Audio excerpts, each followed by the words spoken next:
Greetings. Welcome to Office Hours with Dr. G.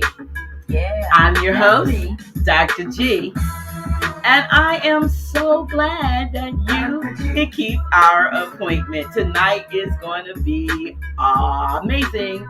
Let me tell you, grab yourself a pen and a paper because you're going to want to take notes.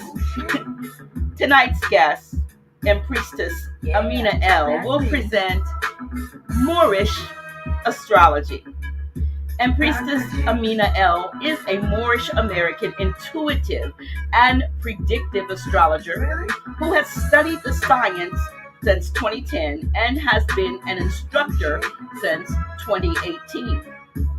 She absolutely loves what she does and knows she was born to do so, and I can attest to that. Additionally, Empriestess Aminah L provides psychic development and high priestess training. She says the stars write the script and tell the story. And once we align with the understanding of them, we become that much more productive while co-creating with them. Now, I want you to let somebody know that we are live today with Priestess Aminah L because they're not going to want to miss this. I want to present to some and introduce to others tonight's guest, Priestess Aminah L, who's going to present Moorish Astrology. Welcome. Peace. Office Hours with Dr. G. How are you? Okay, so we got a little music. We got to rock. I'm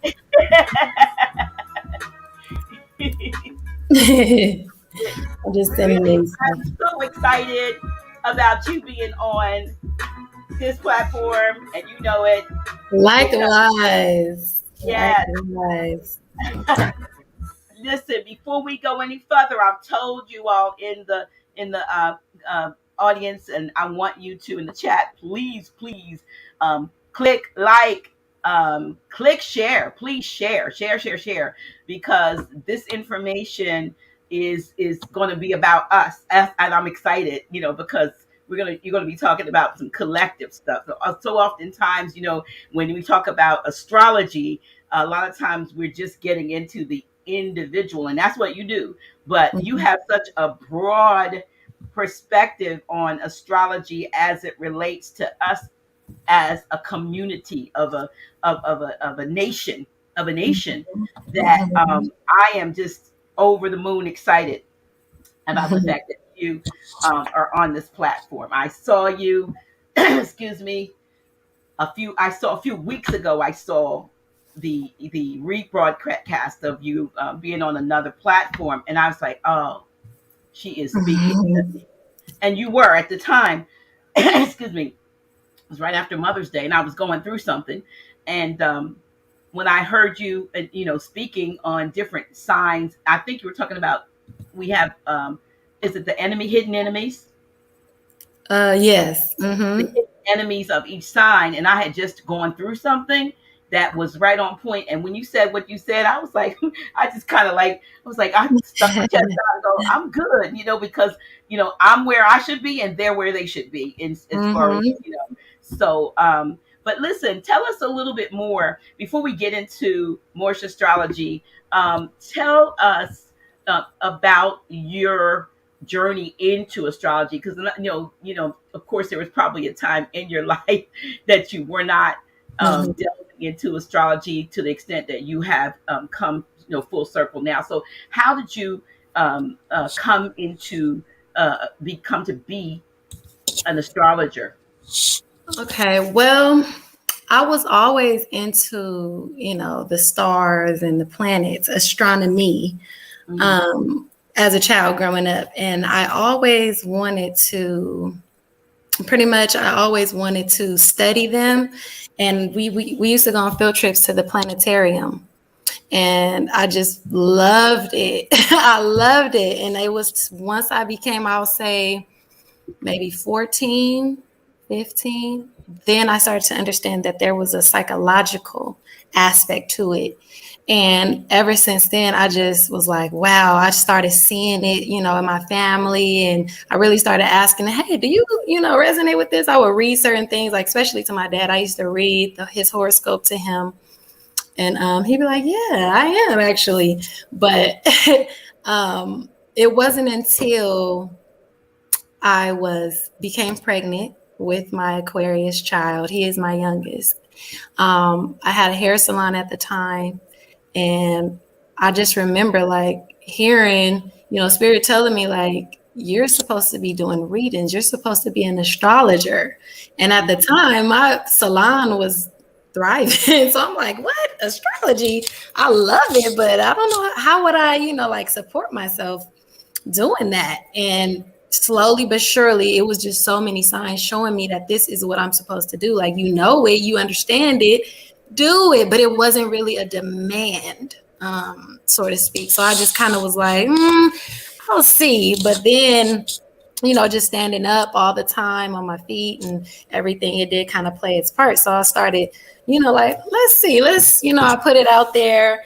And a lot of people responded, and I started to do the readings, and they loved it. And so, yeah, that's pretty much, it's been, I haven't looked back since. And that was 2017. Yep, okay. 2017 is when I actually started reading others. And full time. Yeah, full time. Mm-hmm. I closed the hair salon down and everything, and just started doing readings. Yeah, and I again, so many people though, a lot of us are sometimes in fields or professions that don't match who we are or or whatever mission we came, incarnated to accomplish, and we wonder why we're not fulfilled. And you and I, we were speaking. We spoke at length. You did an amazing reading of me. A few days ago, and I was just, it was so confirming about a lot of things, but a lot of people don't get the benefit of that because one, astrology has been vilified to an extent, when it comes to certain, when you think about religion and so forth, and they're linked to that's of the devil and so forth. But everybody, I'm sure, has taken a peek in the back of it when we used to have newspapers. Right.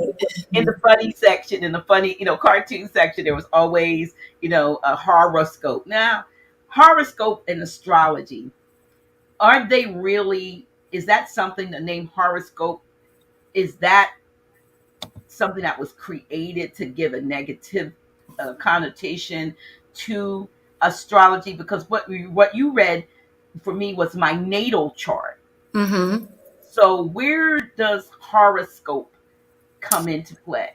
So a horoscope is where we are looking at where the cosmic planetary, like the transits are at during that time. So there's certain cycles, things occur in cycles, like, full moon, new moon, and based on their relationship, just like the hand on the clock, that's where the horoscope comes from. The hora, or it's pretty much comes from hours. Horus. Horus and hours, yes, you interchange the letters.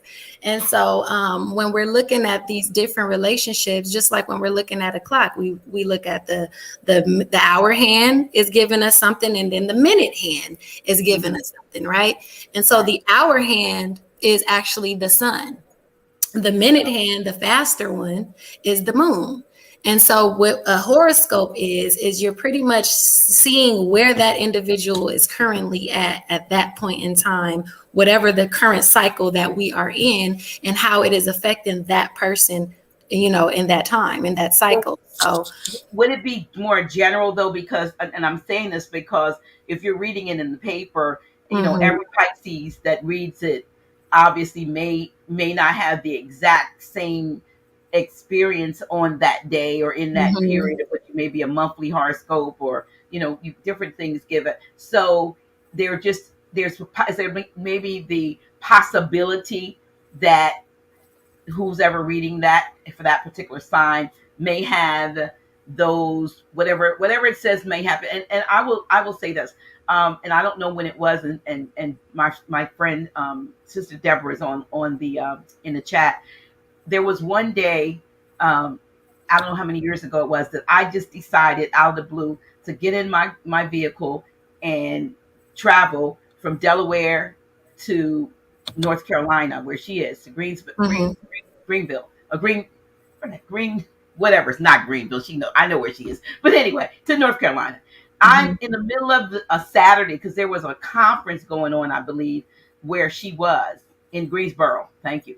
And there was a conference going on. So I decided, like, sort of like snap decision. She said, well, okay, I'll get you a ticket. So I traveled from Delaware to North Carolina, like the middle of whatever that day was, to get there.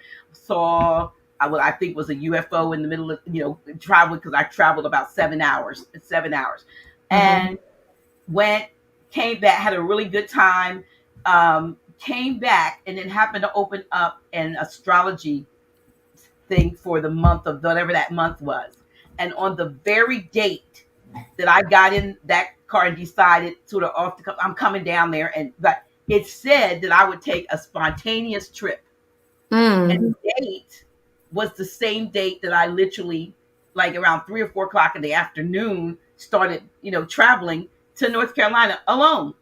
And so it was, and then looking back like a month or so later, wasn't quite maybe a month, and that was the exact date that I did it. I didn't see it prior, but here was written already that someone, a Pisces, would maybe make a sort of a random trip on a spare of the moment, and that's exactly what I did. So in that sense, of course, I knew that whatever I did was divinely led, but I'm wondering how, how does that work? And with the masses, necessarily, if they don't know to look back or to look at a reading to say, okay, so maybe that's why that happened. How would they look? How would they know, you said? How would they know that some of the things that happen in their life are divinely or astrologically driven, as opposed to, like, I thought, it wasn't random. I thought I just spur of the moment did it, but I spur of the moment was supposed to do it spur of the moment as a part of, like, me being, that was what I was supposed to do.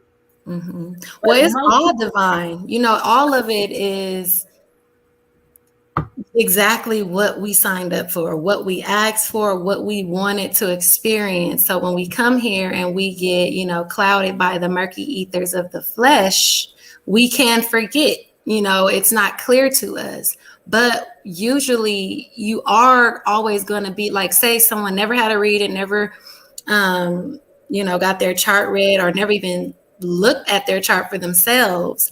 They still in some way are still going to align with what it is that they're supposed to do. Now, the vibration might not be as high, because there are high and low to every degree, a high and low to every planet. This is why we have 360 degrees, right? But there's also that 720, because you understand that every degree has 2. And so, you're always going to be in alignment with what you're supposed to be doing. It's just that, it would be good to get a reading and to have that awareness of yourself, because astrology is ruled by Aquarius, and Aquarius is also knowledge, right? So when you have that knowledge of yourself and of who you are on a cosmic level, then you truly understand, what it is that you're supposed to be doing and what it is that you actually signed up for. And like I said, you'll always be in alignment, but once you see the chart, you can say, wow, okay, let me, I love sweets. Like, for example, Venus in Cancer loves sweets, but they can also transmute that to the higher vibration, more fruit. So just an example, just like somebody might have a Mars in Scorpio. This very much so can be like a serial killer placement. But what is the higher vibration of that? And the higher vibration of that is, maybe a surgeon. This could be a brain surgeon, somebody who actually works on the body, or a psychologist, somebody who's going into the dark side of the psyche. So it's really just about, the vibration. But at the end of the day, you don't have to know the natal chart. You're always going to be led exactly where you belong. Mistakes, the beneficial stuff, all of that is a part of it. So the more you become familiar with it, then you know what's for you and what's not for you. And you understand that what is for you can never be taken. And what's not for you, it was never for you. You can accept it. It's a beauty of the acceptance of it. And I know that this is the key to true unity. This is the key to us, everybody don't have to be the same. We can actually honor who we are, energetically, cosmically. This is energy. So to answer your question though, even if they never knew a chart, they're still gonna kind of be, led. So that's why these horoscopes resonate and things like that, because these are cycles. This is geometry that we're working with. Just like when we're looking at a clock, even though the digital clock kind of takes that away from us, but when you're looking at a clock, right, it's geometry. You're looking at the proportion of where the hour hand is and where the minute hand is, and what are they communicating to each other. One is over here doing this and another is over here doing this. What are they saying? And when we can apply that to the individual chart, because it's all cycles, it's all, a particular area is going to apply to you. And then that's how we can pretty much read it. It's going to be something there, even in a general sense, that you're going to resonate with, because it's like a cycle. It's on a clock. We know that the sun is going to set at 7, and there's particular things that gets done at, sunset. Then it's already in alignment with what it is that, we're already in tune, because we know that the sun is going to set at this time every day. And when you understand the cycles and the patterns, everything just kind of fits like a puzzle. So, the natal chart is if we want to know, look at the natal chart. It's ruled by Aquarius, which is the sign of knowledge. So you are a predictive astrologer. What does that mean? What does that entail? Well, I predict things based on mathematical calculations, actual things that I see in the chart, because it is a language. And then I also, there's always going to be a right brain side of it, we could say, or an intuitive aspect to that, because what you're doing is you're looking at the natal chart and saying, okay, these particular configurations is saying this, right? Just like when we look at the time, let's just say the minute hand and the hour hand both are pointing up, right? We know that that's 12 o'clock. We know, right? And so when you already have that understanding, then it's kind of like you can pretty much just go off of that, go off of what it is that you're seeing in the chart. And it is a language. So, So from a standpoint, tonight, more than individual, we were talking about, everybody's talking about what are we going to do? How are we going to come out of what we've been in for a long time? And that's where the Moorish astrology portion came, where I was fascinated with the fact that you could look at us as a nation going around the zodiac wheel. And I was fascinated. The thing that stuck, and you'll probably get there, maybe you'll use it, I don't even want to say it, but when you gave me that example about why some of the high-end celebrities and so forth don't do certain things for the community. So maybe you'll say that. So I don't want to, but I wanted to, the chart starts at Aries, am I right? And ends with Pisces. So how does, because we got folks, wanting more than ever, not just to know their sign, but to know, how do we as a collective become healed and whole using astrology? Right. And I love that question, because in fact, like I was saying, we start with Aries. We all know that Aries is the beginning, right? It's the beginning of springtime. And so when we're talking about, the order, this is just the natural order, of things. When you understand nature, it's like you're just in tune. You just know what's going to occur. So with that being said, Chiron is in Aries. Now, what Chiron is known as the wounded healer, meaning it is the wound, but it's also the healing that we need. It's going to point to us what the issue is, but if you fix it and work at it, you take yourself out of all the misery or the problems that you're dealing with. Okay. And so with Chiron, and I know a lot of people look at it, oh, it's the wound, but it is the healing. And for the collective at this time, Chiron is in Aries. Okay. And that's the beautiful thing, because even though there's a lot of astrologers, but we need to understand who we are at that Aries level too, and the Aries is your bloodline. This is your identity. So with the Chiron being here is letting us know that for, the collective, our main issue for the most part, for the majority of us, is that we have identity issues. We have bloodline issues. Aries is the blood. We don't know our bloodlines, and we have issues with identity, how we identify ourselves, right?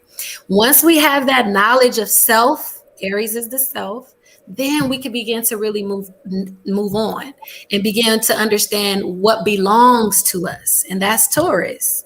Taurus is, our values, our resources, and what is important, like food, shelter, things like that. So when we have, when we know ourselves, then we can go into getting the resources, the finances, and the things that we need, the agriculture, what have you, so that we can move into Gemini, which is, the brainstorming and the meetings and the talking about this, the planning and all of that good stuff. That's Gemini. But what I've noticed is those of us, let's just say Moors, we have Aries. We know ourselves. We know we don't identify with, slave terms and things like that. We know who we are. That's Aries. But what I've noticed is we'll jump over Taurus and go straight to Gemini. And that's why we need the resources, collectively. We need to, but also understanding our values, understanding our worth, understanding what's important to us, understanding our aura. Taurus is the aura as well, and so I noticed we will jump over that and go straight to Gemini, and we're making plans. We having these meetings, and we meeting up and doing this and that, but then it really doesn't get anywhere. It becomes a fruitless pursuit. And the reason why is because we can't skip a sign or a step, right? And once we have, and usually the plans are what? Let's get land. Let's get some. That's Cancer. Cancer comes after Gemini. That's the land, the mother, the history, the culture, where we really can be grounded and rooted in what it is that we do. But the issue is, like the celebrities I was saying, now the ones who got the Taurus, the billionaires and the millionaires and the ones who really can be of benefit to their people, their own people, all they got is Taurus. And that's the issue. All they have is Taurus. They have no Aries. No Aries. So all they have is the Taurus. And so you come into this issue where we're dealing with a lot of our people. They might have the money, the resources, but they don't have themselves. And so that's what it is. And then you got the ones who have themselves, and they're kind of like beggars, poor righteous teachers. Oh, I don't need no money. Money is, money isn't everything. But the reality is it's the second sign. Money, resources, food, it doesn't have to be physical money. It could be food, things that we can trade that are of value, right? So once we go through the steps, then we have, the steps properly. Then we have Cancer, we have the land that cuts out our rent, our mortgage, or, what have you. And now we could truly experience that happiness, Leo. The entertainment, the children is Leo. The fun and all the hobbies, the recreational stuff are us expressing our talents and being our true creative selves, us being the light that we came here to be, the expressions of the heart. Leo is the heart. How many of us aren't really expressing our heart in the light of who we are because we got, these cycles that we're stuck in? We don't have land. We don't have mama. The mama is the land. If you got that, then you can relax. You're not worried about these 30-day loops that you're on when it comes to your rent, your phone bill, or whatever 30-day loop you may be on. We are on, right? Until we get that land, then we can relax. But once we have that, we're expressing our light, our talents, then we move on to Virgo. Now we understand the work that we're doing, how we can contribute to one another on that land or within that, space. This is like, working the land, working the land, or working, within the community, within the environment. Virgo is our environment. Once we have that, then we can actually have that peace. The peace of, just being, which is Libra. Libra rules peace, is justice. It's also relationships. We can have a lot more thriving relationships now because we're actually going in order, regardless of what our sun sign is, moon, rising. Us as a people, this is the order. And so now that we have Libra, we go into Scorpio. Now we have that depth. Now Scorpio deals with, our treasury, our shared resources. Scorpio is also trust. Scorpio and Taurus work together. All of them really, the polarities, they work together. But once we have that and we really just work all the way around the wheel and not skip steps and jump over this one, and we have to go in order. And that's why I know this science, which is the Moorish science of Moorish sciences, is what we need. This is what our people need. So, yes, go in order. To answer your question, you have to go in order. So what? Yeah, I mean, so what goes beyond that? I'm fascinated. Oh, okay. Beyond that, Sagittarius. Now we can actually make foreign alliances, with our people. Those in Jamaica territory, and these foreign, because Sagittarius deals with foreign travel, foreign expansion, or just expansion in general. So now we're talking imports and exports. So things that are coming in, we're in control of that. We're making trade agreements and things like that, with our other brothers and sisters that are across the waters. That would be Sagittarius. Capricorn is now we have better ability to become industrious. That's our industries, is that Capricorn energy. Capricorn rules, the elders, business, building. How do we build? We begin to build when we have those, the 1 through 9. And so, yeah, Capricorn is that builder. And that's what we continue, we can continue to build when we have that understanding.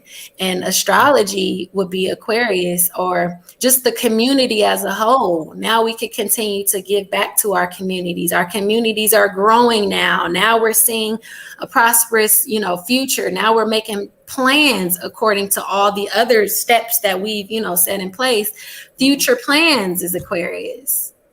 Right. And then Pisces, this is, where we are understanding source, where we're understanding metaphysics and all the quantum parts about us, the other side, our dreams. What are our dreams telling us? Divination, like everything. We can't leave nothing out. We can't be afraid to, oh, no, I don't mess with the Scorpio stuff, because that stuff is, the dark side and the, all these things. This is a part of the wheel, so.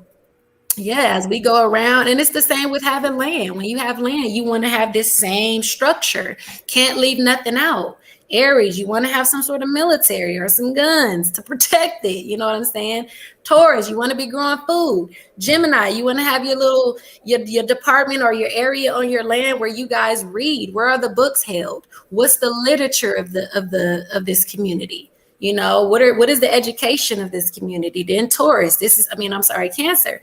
This is your doulas and your midwives and, people, the mothers, the women who are bringing the new souls in. And then Leo, we got to have recreation. Where's the fun stuff on this land? The swimming pools, the volleyball courts, that's Leo. And then Virgo, this is our health house, our healing house. We go here and get all our herbs and all our, sacred plants that we need. That's Virgo. Libra, this is our justice system where we can, deal with disputes, because really and truly, it's all about contract. Libra rules contracts. If we have a contract and you don't fulfill your duty or your obligation to that contract, we have to have a system on our land, somebody who can oversee, a judge, and say, yeah, you were wrong, or vice versa. So we need that within our own land. And then like I was saying, Scorpio, that's our treasury, how we deal with the dead. Do we bury them? Do we burn them? All of these things you need to know and have, even if you buy land. We have to have this science. You can't just, oh yeah, I have some land, but you don't have the healing house because you don't understand Virgo, or you don't have the midwives or the women because you don't understand the Cancer part, or you just bought some land. What about everything that's needed for that land, for that community? Okay, so yeah. But that is, so it almost seems to me that almost every aspect is like wheels within wheels, if you will. Mm-hmm. Everything yes. Because even if you have the healing house on the land, then that healing house or whatever education or erudition centers, they would have to have their steps. And so I can see now, the importance, and I hope you all who are listening can see how important these steps are in every aspect of what we do. And that's where they took, and I don't, who's they, but that's what was stripped away from us as a common practice or way of life. What I'd like to say, not even a practice, a way of life. I'm pretty sure that our ancestors had that knowledge because, wise men look to the stars, not just to be stargazers, but to see the signs and to be predictive and intuitive as well as what has happened, what will happen, because everything is cyclical, and so they learned these things. They looked at those aspects to make decisions of pairing up, to chill out the daughter of this family and the son of that one, was it going to work for the, and I'm not sure, but it almost seems like we ought to have a chart that every board should have a chart of not just the sign saying, Aquarius, saying Aries to Pisces, but saying what, like you are so eloquently have explained, we need you to write a book.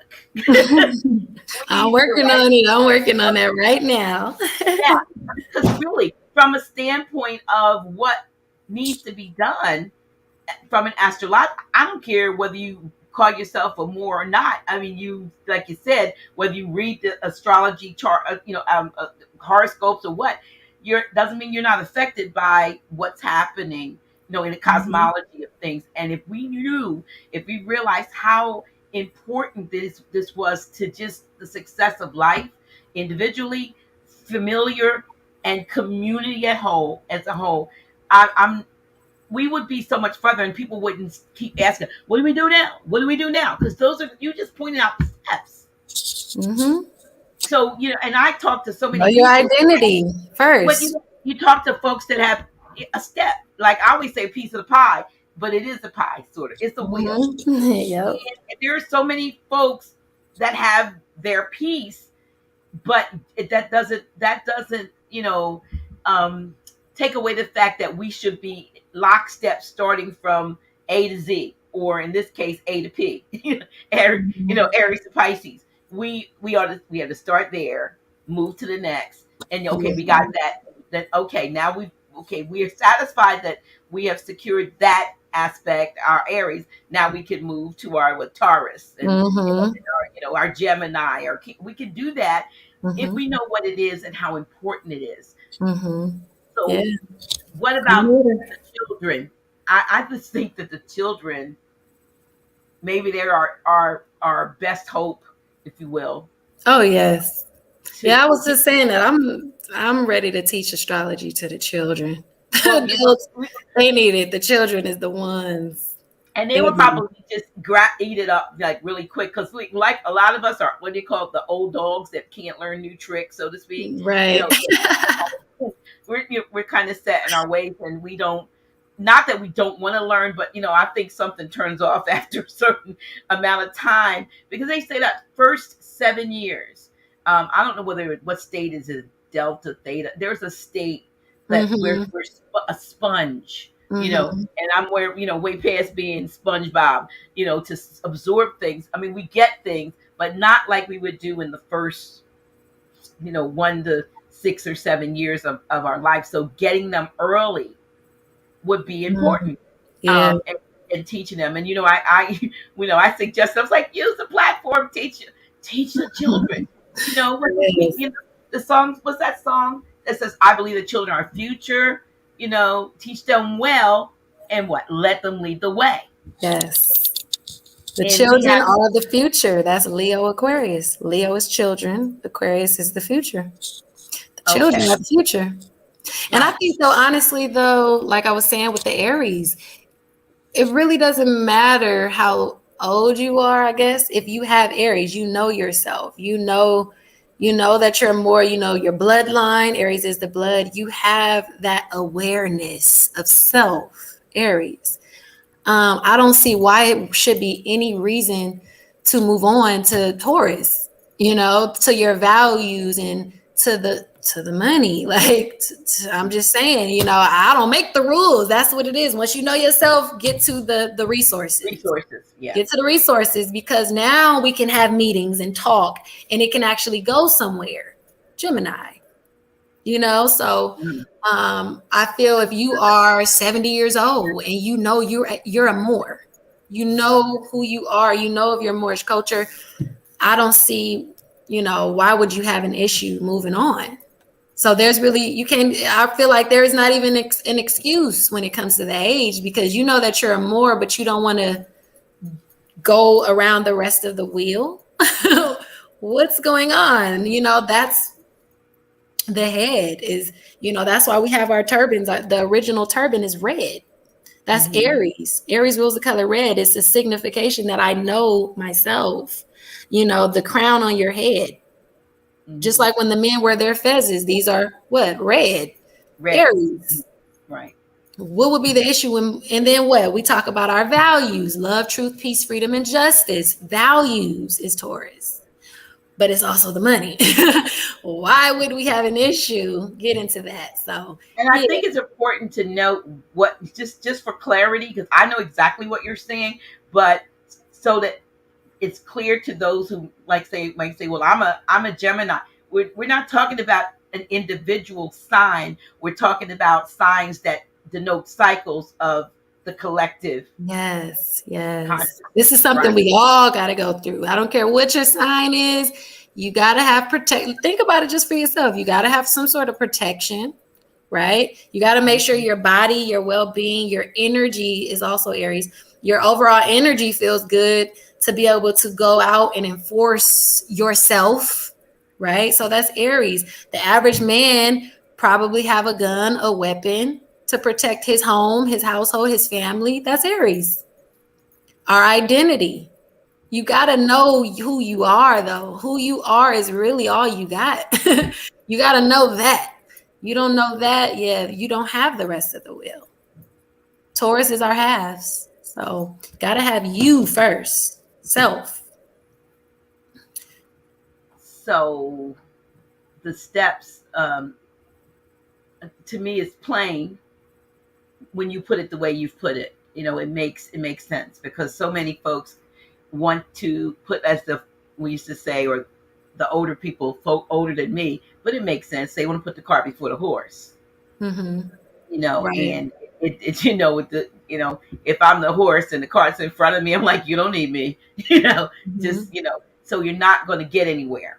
And that's why we don't get anywhere, because we don't follow the steps, but probably maybe because we are not aware of the steps, and Mm-hmm. that needs to be taken. And like I said, so many folks are at different aspects of the wheel.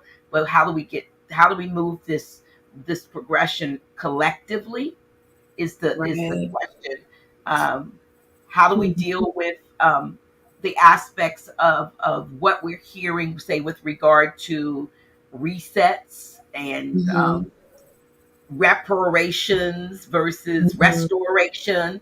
We know that the moment we accept reparations, then we've canceled out the fact that we are the indigenous and people of the land, that we are the ones. We don't need reparations, we need restoration. We need to be restored to our original greatness. But are we to wait for someone else to do it, or as we collectively, now many of us, you said, know who we are, so we do need to get to that next step. So what does that look like? What what does Taurus look like for us? What would be a typical Taurian move for the collective? Great question, because the planet of the collective, which is Uranus, is in Taurus. So it would definitely take, I would say, like some community resources, not like a susu, but something where we can have that trust with each other, and where we have a pot or some sort of thing where we can collect the dues, or the I don't want to say dues, but where we can collect certain fiat from each one, so that we could collectively put it together for a goal, a common goal. So it really does start with trust. I think that's what it is as well.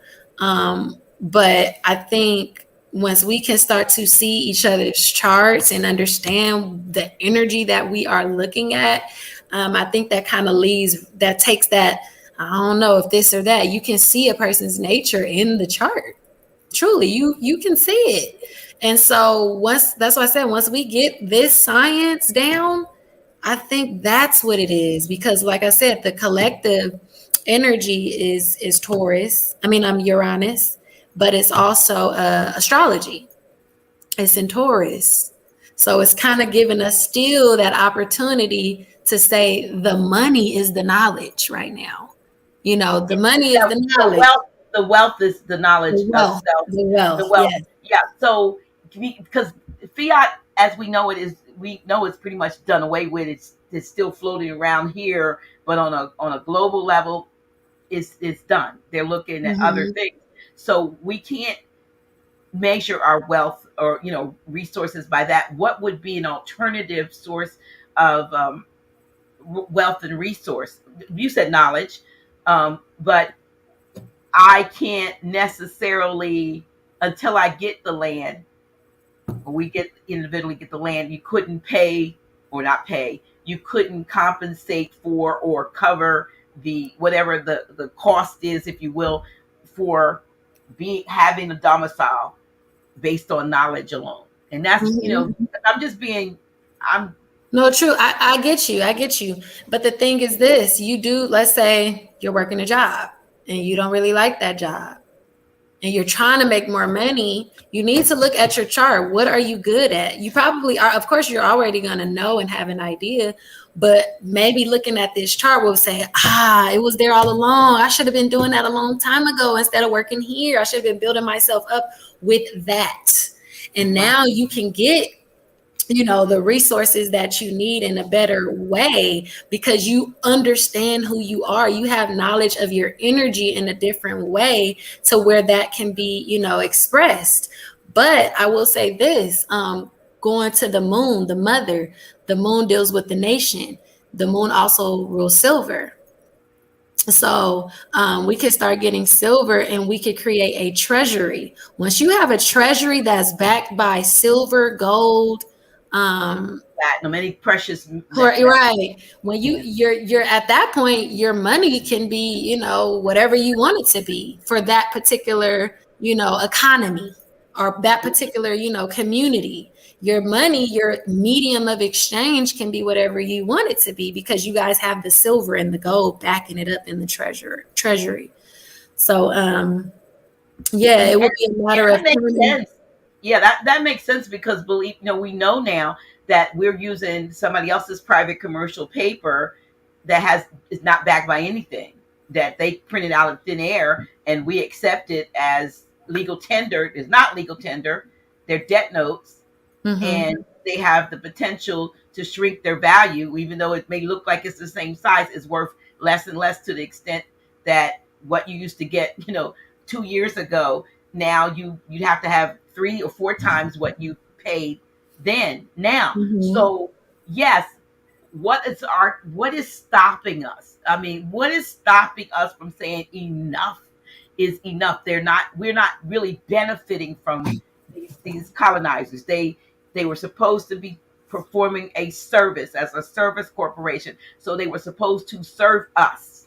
They no longer serve us. They want to serve us, like on a platter, instead of serving us as was the original, as it is my understanding, the agreement, that why we have service corporations at all. We had a service corp. They were coming here to do certain things, and we the people. I should have put my other shirt on, because it said "We the people are pissed off," because we're not getting the service that was originally contracted for. So what is stopping us from saying, okay, we'll do it. That's okay. We're going to take over. We'll do our own.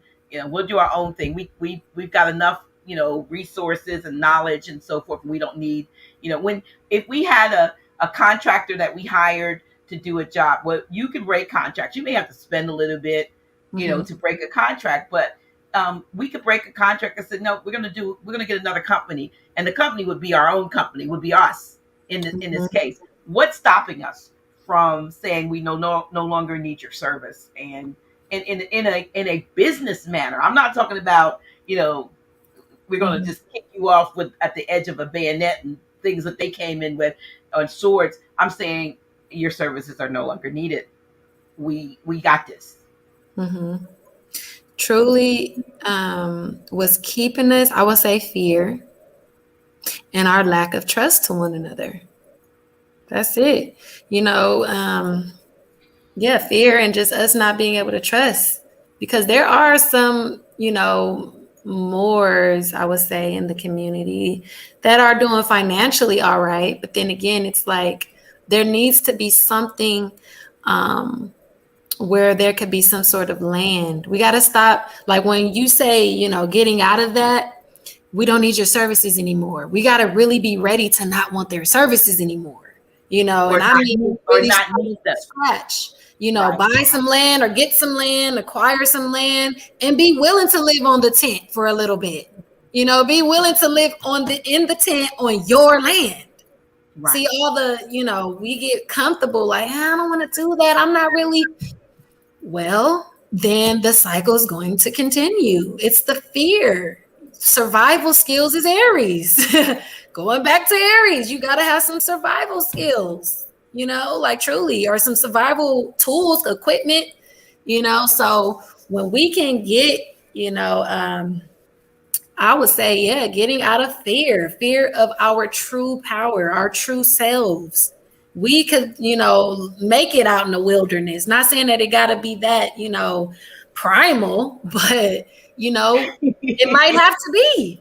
Yeah, and that's probably what's keeping living in a tent. I'm sure some people probably thought that when I said it. A tent. I don't know about that, but it's yours. It's your land. You ain't got no rent. You ain't on the 30-day loop no more. Yeah. So that's what it is. It's fear. Because land, I mean, truly, you could get some land, even if you purchased it right now, really, really slow, like $200 a month. I'm sure that's really, that's cheap compared to a lot of people. That's not as expensive, I should say, as compared to a lot of people's mortgage or rent. So, it's just fear. And that Aries energy, the survival skills. We need to be doing some sort of training, some martial arts. Aries, that's Aries is martial arts. Aries is also just combat training, any type of like self-defense and stuff like that. That goes as without to the within as well. You're getting that combat training, you're gaining that confidence, you're getting on the outside, you're also gaining that on the inside. You probably know how to like physically, more trained at, combat with another, sparring or whatever, but within, you're a trained fighter too. So it's like the survival, that survival thing, that's what it is. If we can really get out of that and start really showing we got this, then that's where it happens. And honestly, it may even have to take some sort of like major tragedy to occur. Like they keep talking about the grid, yeah, maybe the grid needs to go down. So it was like, you can't turn on Netflix, you can't turn, no, you got to turn to yourself. You got to turn all of to our conveniences. Yeah. Choose your Uranus. That's what it's about. Choose your Uranus. Are you going to go with the digital, like you said, the Netflix and all the comforts and the conveniences that technology has given us? Or are you going to choose your own divine technology and strengthen that and cultivate that and further enhance that? Because all the technology really is just a bootleg version of who we are and what we can do. Come on now. Like I was just talking about that earlier, like the etymology of the mouse for your computer is muscle. It's muscle. Our veins, our arteries, our nerves, those are your wires. Your fingerprints, your footprints. That's where the printer, the idea of what a printer connects to or come from. What the eyeballs can do, telepathy. They took the ability for us to telepathize with one another and made it into a phone. We are the technology, which is Uranus. So you choose. We have to choose. It's all about choices. Choose your Uranus. You're going to choose, to become this transhuman, cyber, whatever. And, and not to, say it like that, because technology does have its advantages and, things that it has benefited us in ways, but we have to understand what the difference, truly the difference, and really put them in their proper place where they belong. So yeah, it's about choosing your Uranus and letting go of that fear. Get some sort of, start camping. It's the summertime. Maybe we can, start helping ourselves cultivate that now. Start camping. Get used to maybe sleeping in your backyard, just for starters. Something has to start gradually, and so, yeah, we can't, I don't think we just got to let go of the fear and really become self-sufficient and understand what that's about. So.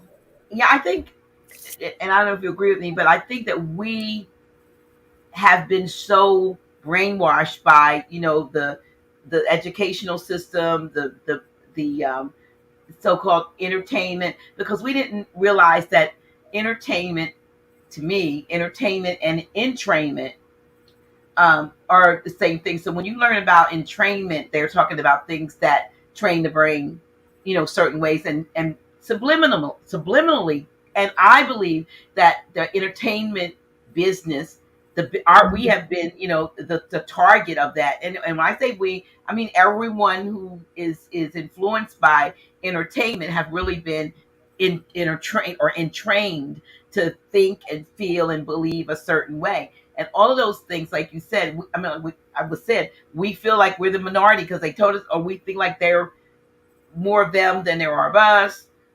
There's, they have the ability to, like, they brought us in, they could take us out, but they didn't bring us in. Well, our mothers brought us in, the divine, we willed ourselves. We said, look, I'm going, put me in, coach. And we came in again, back and forth and back and forth. This isn't our first rodeo for many of us. And we just don't remember. We don't remember how many times we've won. We remember that at the end of each of our existences, we've made a decision to get back in the game again. But can we do that in the conscious arena? Can we be conscious of our victories to the extent that we go bravely into, into whatever needs to be done collectively to bring ourselves to a place of like you said, I ain't worrying about a thing. Which sign was that? Was it Libra? Somebody up there, Leo, somewhere. It was a fun one up there. Oh, Leo, yeah. Leo. We can get to Leo. What are we trying to get to? Leo. Mm-hmm. No, we're not talking about The We're trying to get signs to Pisces. We're trying to complete the wheel to Pisces. But yeah, the fun stuff too. Yeah. The fun stuff. we wanna get the fun stuff out of the way. And I am just like, I had a call the other day from a brother who told me, I don't even know, he may be listening today. If not, I don't know who he was, but he was like, he must have just found us, because he would say, you and that other man. So everybody knows that man is Christy Tastari Bay.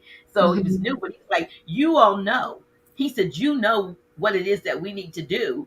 And you have full of knowledge, but you're not telling us what you know. But we know that you know, but you're not telling us what you know. I'm like, kind of, and I felt like I was in like somebody was punking me, because he kept insisting that I know that and he said he was a young man in his 20s. I'm saying, well, if we've inspired you to think that we know everything, then you can use what you know to go forward. He's like, no, I can't put myself out in the public like that. They'll eat me up. Well, what are you trying to do? Throw me to the lions den? I'm already in the den.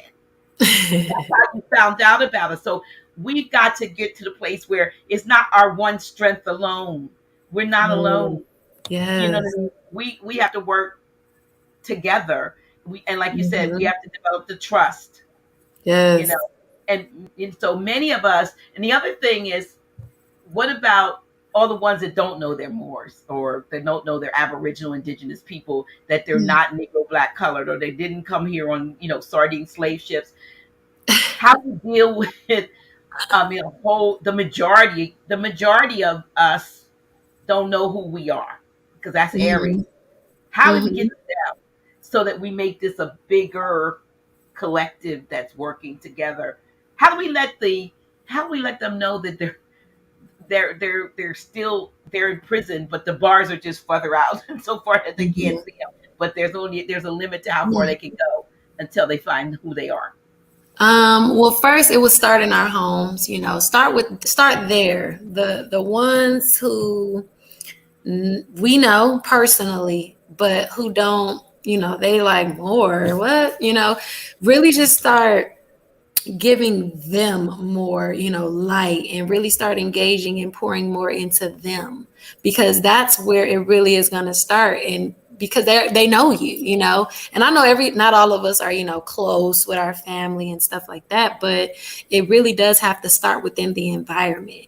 There's so many people already, like right now, who's, still telling, we're not black, and, they're posting, they're doing all the, they're doing that work for the ones who don't know. I still see it now. Like a lot of people, we're not black. Stop calling yourselves black. And, they're really on that.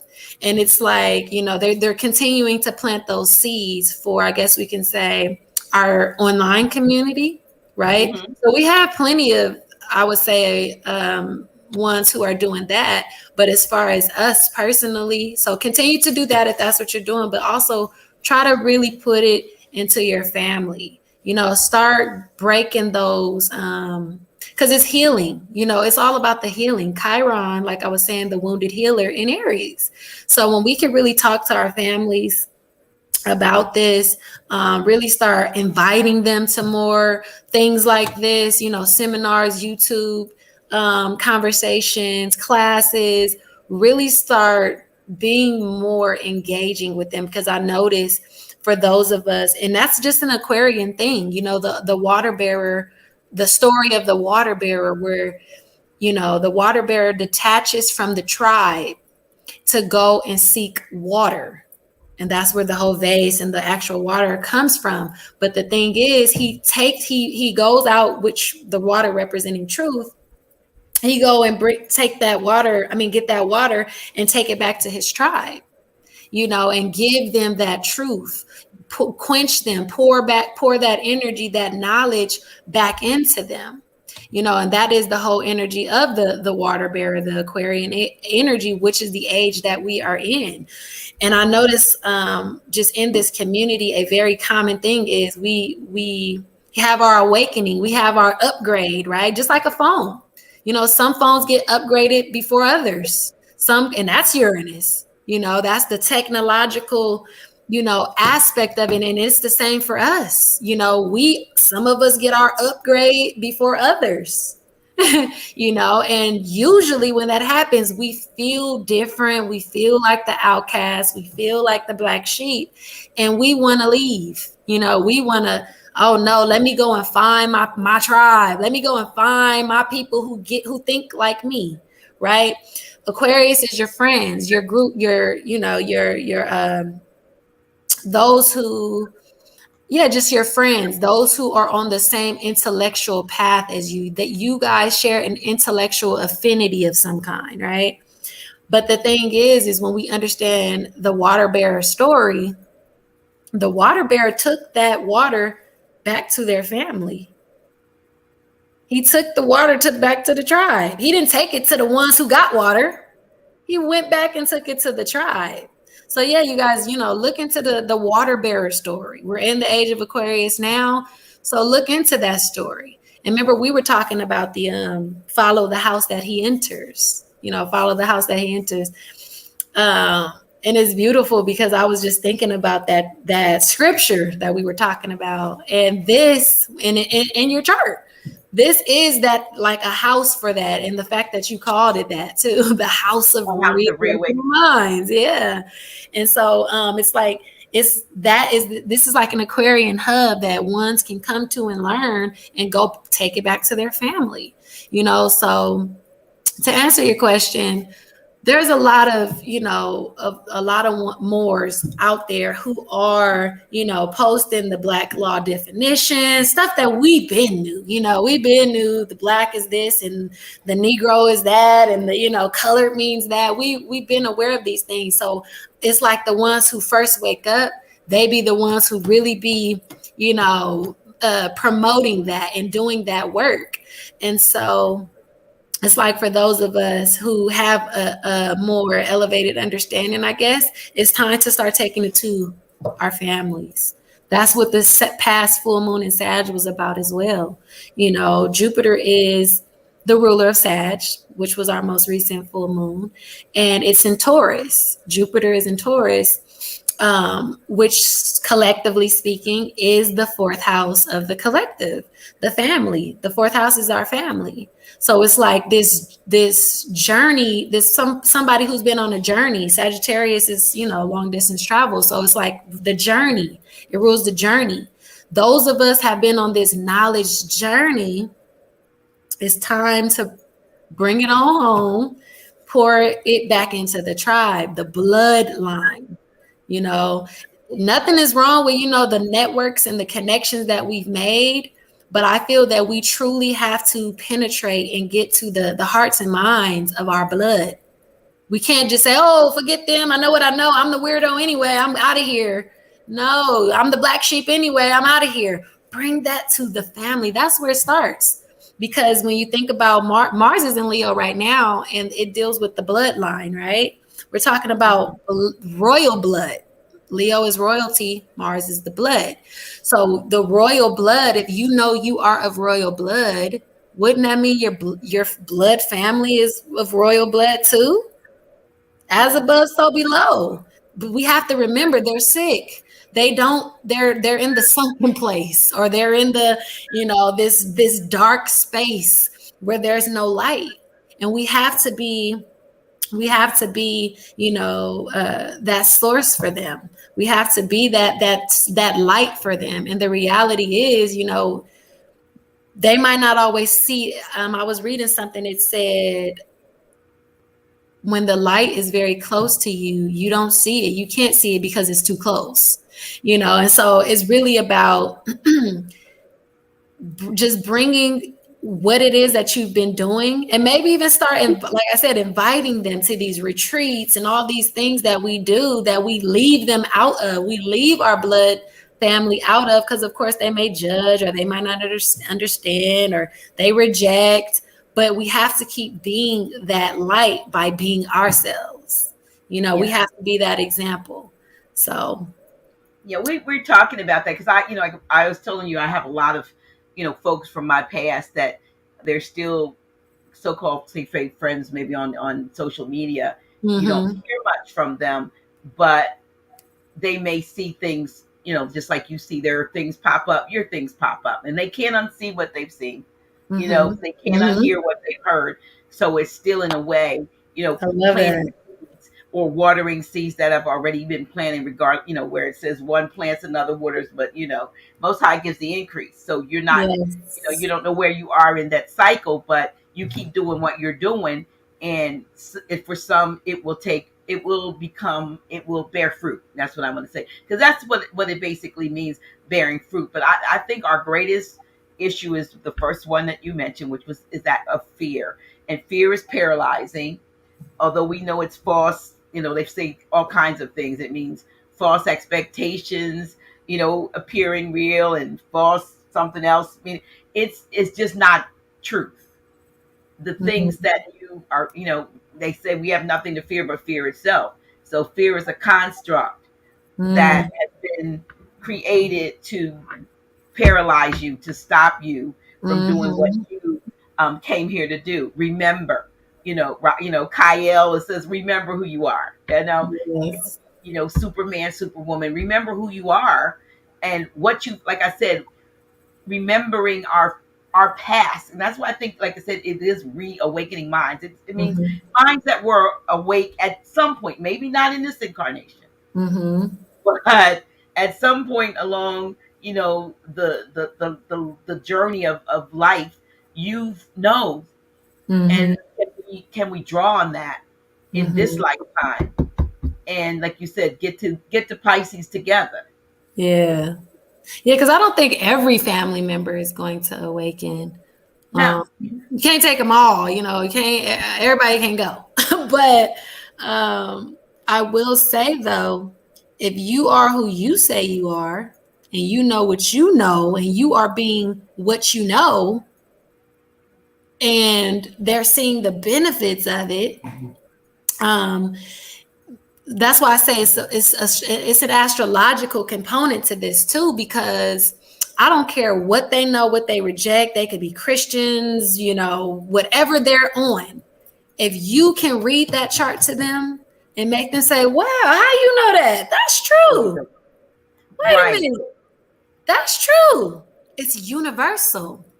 And Yeah. so what it does is it begins to help people see their power, their light, their proper place.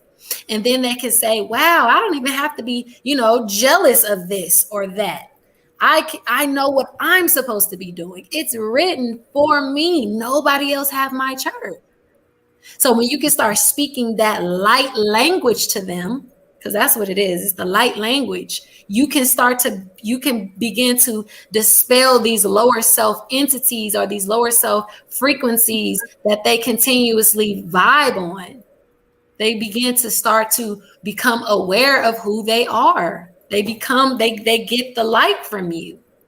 And so that's why if you're a Moor, the Moorish science of Moorish sciences is astrology. All the religions come from this science. So once you understand this science, the language of light, you can begin to speak this to your family. You can begin to read their chart, tell them something about themselves, give them an idea of the direction that they're going, help them, give them some inspiration about what their natural talents are in the chart. They can't deny it. They're wired to understand what you're going to say about it. They're wired. So when you can bring that to them, you begin to speak that light language to them. You begin to take them out of these dark spaces, out of these Hmm. dark mental frequencies that they stay on. Yeah. Yeah. And so that's why this, learning how to, read your natal chart and how to understand it is so important. Like I said, during our session, I mean, just to understand or understand the houses, and what was opposite what, and seeing what you could see in my chart that I could attest to, and some Mhm. things I didn't know. But I mean, even to the point that the House of Reawakening Minds is in It's my in chart. there. It's in there. Yes. You know, House of Reawakening Minds. is in my chart. So I was telling folks, I said, well, I heard a voice say you must reawaken minds. But there it was. I had no idea that you literally there's a placement in my chart where that is what Uranus. You have Uranus, right? The planet of astrology. The planet of the awakening, the awakener is Uranus. Remember I was talking about how we have our upgrades on our phone? That's because your personal phone versus maybe your cousin's phone who didn't get their upgrade, your phone had its awakening. So that's Uranus technology. Your inner divine technology is the part of you that awakens. So you have Uranus in Cancer, which is the house. Cancer is our home. It rules the home. And then not only that, it's in the 8th house, which is the house of rebirth. So the house, Cancer, of reawakening minds. That's Uranus. So it's in the chart. Everything is there, you guys. Trust me. It's the flesh that makes us, the murky ethers of the flesh. That's really what it is, the lower soul that keeps us from being able to, see. But like I said, you'll get a reading and it's wired, it's wired to resonate because it's your energy. It's just energy. Also, partnerships, would it be wise for people who are looking to go into business or partnership or even relationships with others to get I don't know whether you do synastry or synaptic readings too, but to do get to find out who are your team members. We're developing a team. Okay, submit the information and just see where everybody's strengths and weaknesses are and decide, at least know who you're working with, Right. or if you even want to. I mean, would it ever be an instance where there would be so much, maybe it would be discord if certain, depending on the chart, that people would try to work together, it wouldn't work because of the aspects of their chart? Would it be, or would it be just, I know that this is how they have a tendency to be this, they might be that, and it's in their chart. It's not like they're trying to be out. They're not out to get me. That's who they are. So we're gonna understand that and take that into account. And so when they go south on something, we like, okay, we knew that could happen. Right. Yeah. I mean, yeah, I think about, like you said, the construct of fear too. We have to be able to see that, these boxes, that's what they are. They're boxes. Any organization, group, any type of whatever, if the astrology isn't in it, I guarantee you they want everybody to be the alike. I guarantee you everybody got to be the exact same. And that's not Would that be realistic. like Greek letter organizations and so forth, or Yes. Yeah, sorority? they have the rules and these particular things you got to go by, and in reality, if it's not honoring your actual currents, we were like, it's like the cells. Your cells, they hear this particular sound, this particular frequency, and they move accordingly. So if you, yeah, they just move accordingly, and we just need to tap in with that. You got to tap in with that energy. So, yeah, I hope I answered that question, but yeah. Well, there are some comments I've been highlighting, some of them to probably, I don't know whether you're looking in the comments, but I know I did. I don't see the comments. Oh, you don't see comments? It's over to, it should be over to your right if you click on comments. There should be at least a comments thing. So I don't know whether. Oh yeah, I see. Yeah. So and I'm just trying to. I have, the only thing with this is I have to scroll through and see what I start. Way up here. There was somebody who said they clicked on your page and they didn't. I know you said everything is it under your IG or is it somewhere else? Because folks that want to get in touch with you, I don't want to. Oh yeah, I noticed too, my email is wrong on here. It's Moorish Astrology, no A. Oh, okay. Let me fix that, y'all. I got that on there. So I have that wrong. Let me go back and fix that. And so maybe that is part of so it should be MORS, right? Okay. More astrology. Let me see if I got it right now. Right? That's it. Okay. So that's the correct email. So if somebody is interested in contacting Priestess, you can. This is the correct. I had the A up there. Now, wise.royalty is your Instagram. Okay. So if somebody, because we're talking about training and learning this, the school that you have, is that open to men and women or anyone who wants to learn? Okay. Definitely. And I know you also have something that you do as far as psychic development and high priestess training. So that psychic development, is that either or men and women, and then the high priestess training just for sisters? The psychic development course is the high priestess class. Okay, so that's okay. So that is and that can be found by going through your IG or to my IG and then click the link in the bio. Okay. So that's how you get to that. I just wanted to make sure that folks knew that, and also I want to let them know they want to support. Here we go. Oh, gratitude. Yeah. But so this part I thought was so important, though, to talk about how we as a collective move through, that the houses, if you will.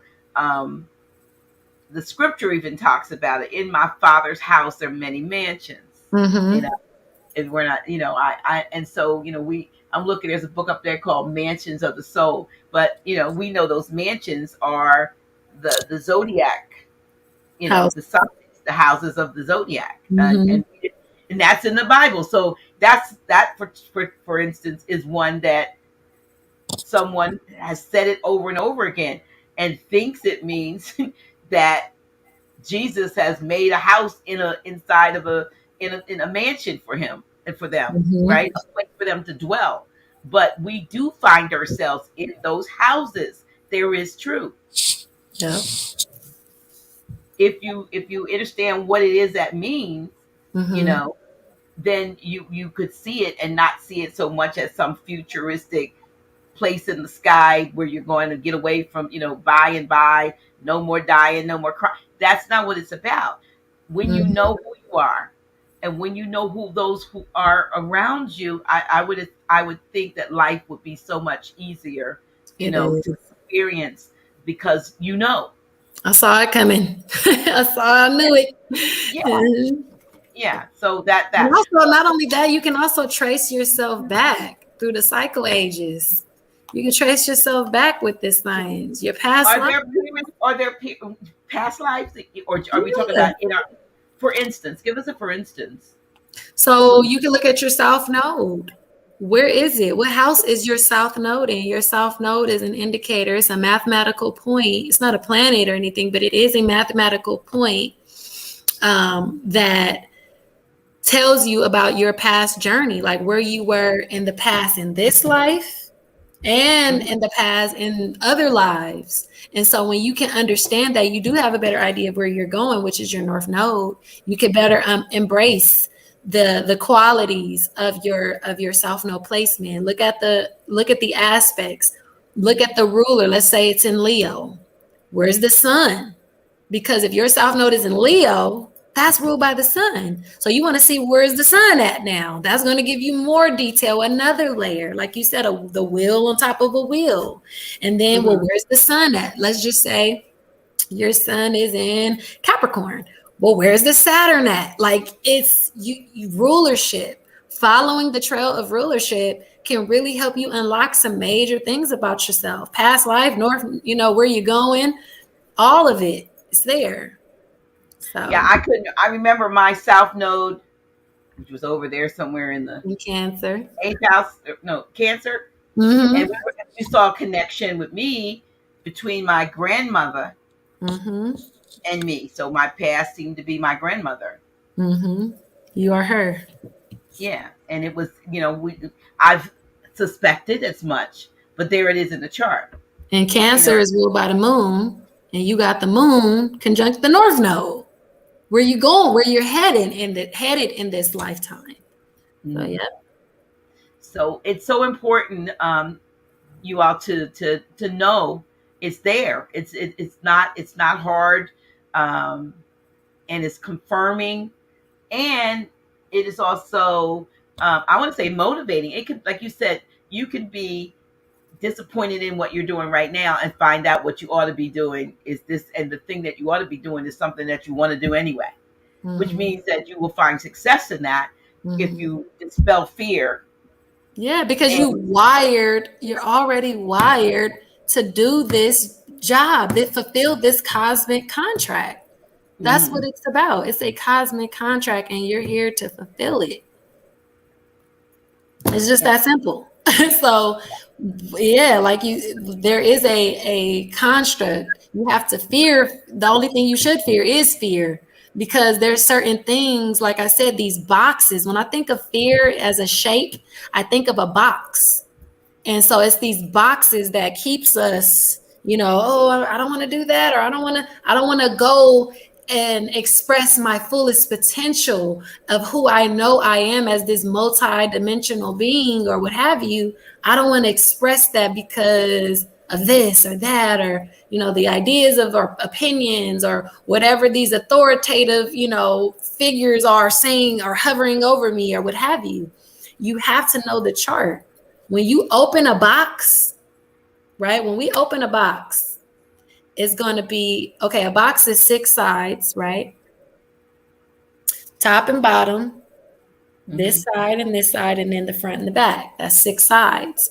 Well, when you open it up, when you open a box up, it's going to look like the shape of a cross. And that cross, there's 2 sides to each side of the box, which equals 12. So you become the carrier of your own cross when you understand who you are, your purpose. In fact, Saturn, the planet Saturn, has a cross at the top. Saturn is the planet of, I don't want to say, well, it is the planet of karma, but it's more so the planet of, has a lot to do with what you are here to do as well. Like the North Node, but Saturn is a little different, but it has a lot to do with what the burdens that you are here to bear, the things that you have to overcome. It may be a little difficult, but you have to carry it. And that's the cross. He carried the cross, but it's also, it frees you because it helps you understand who you are. And that can be a burden, when you're around a lot of people who don't understand, don't get that. But at the end of the day, you have to keep going. You have to keep, and that's Saturn too, that perseverance, the climb up the mountain goat, the master is Saturn.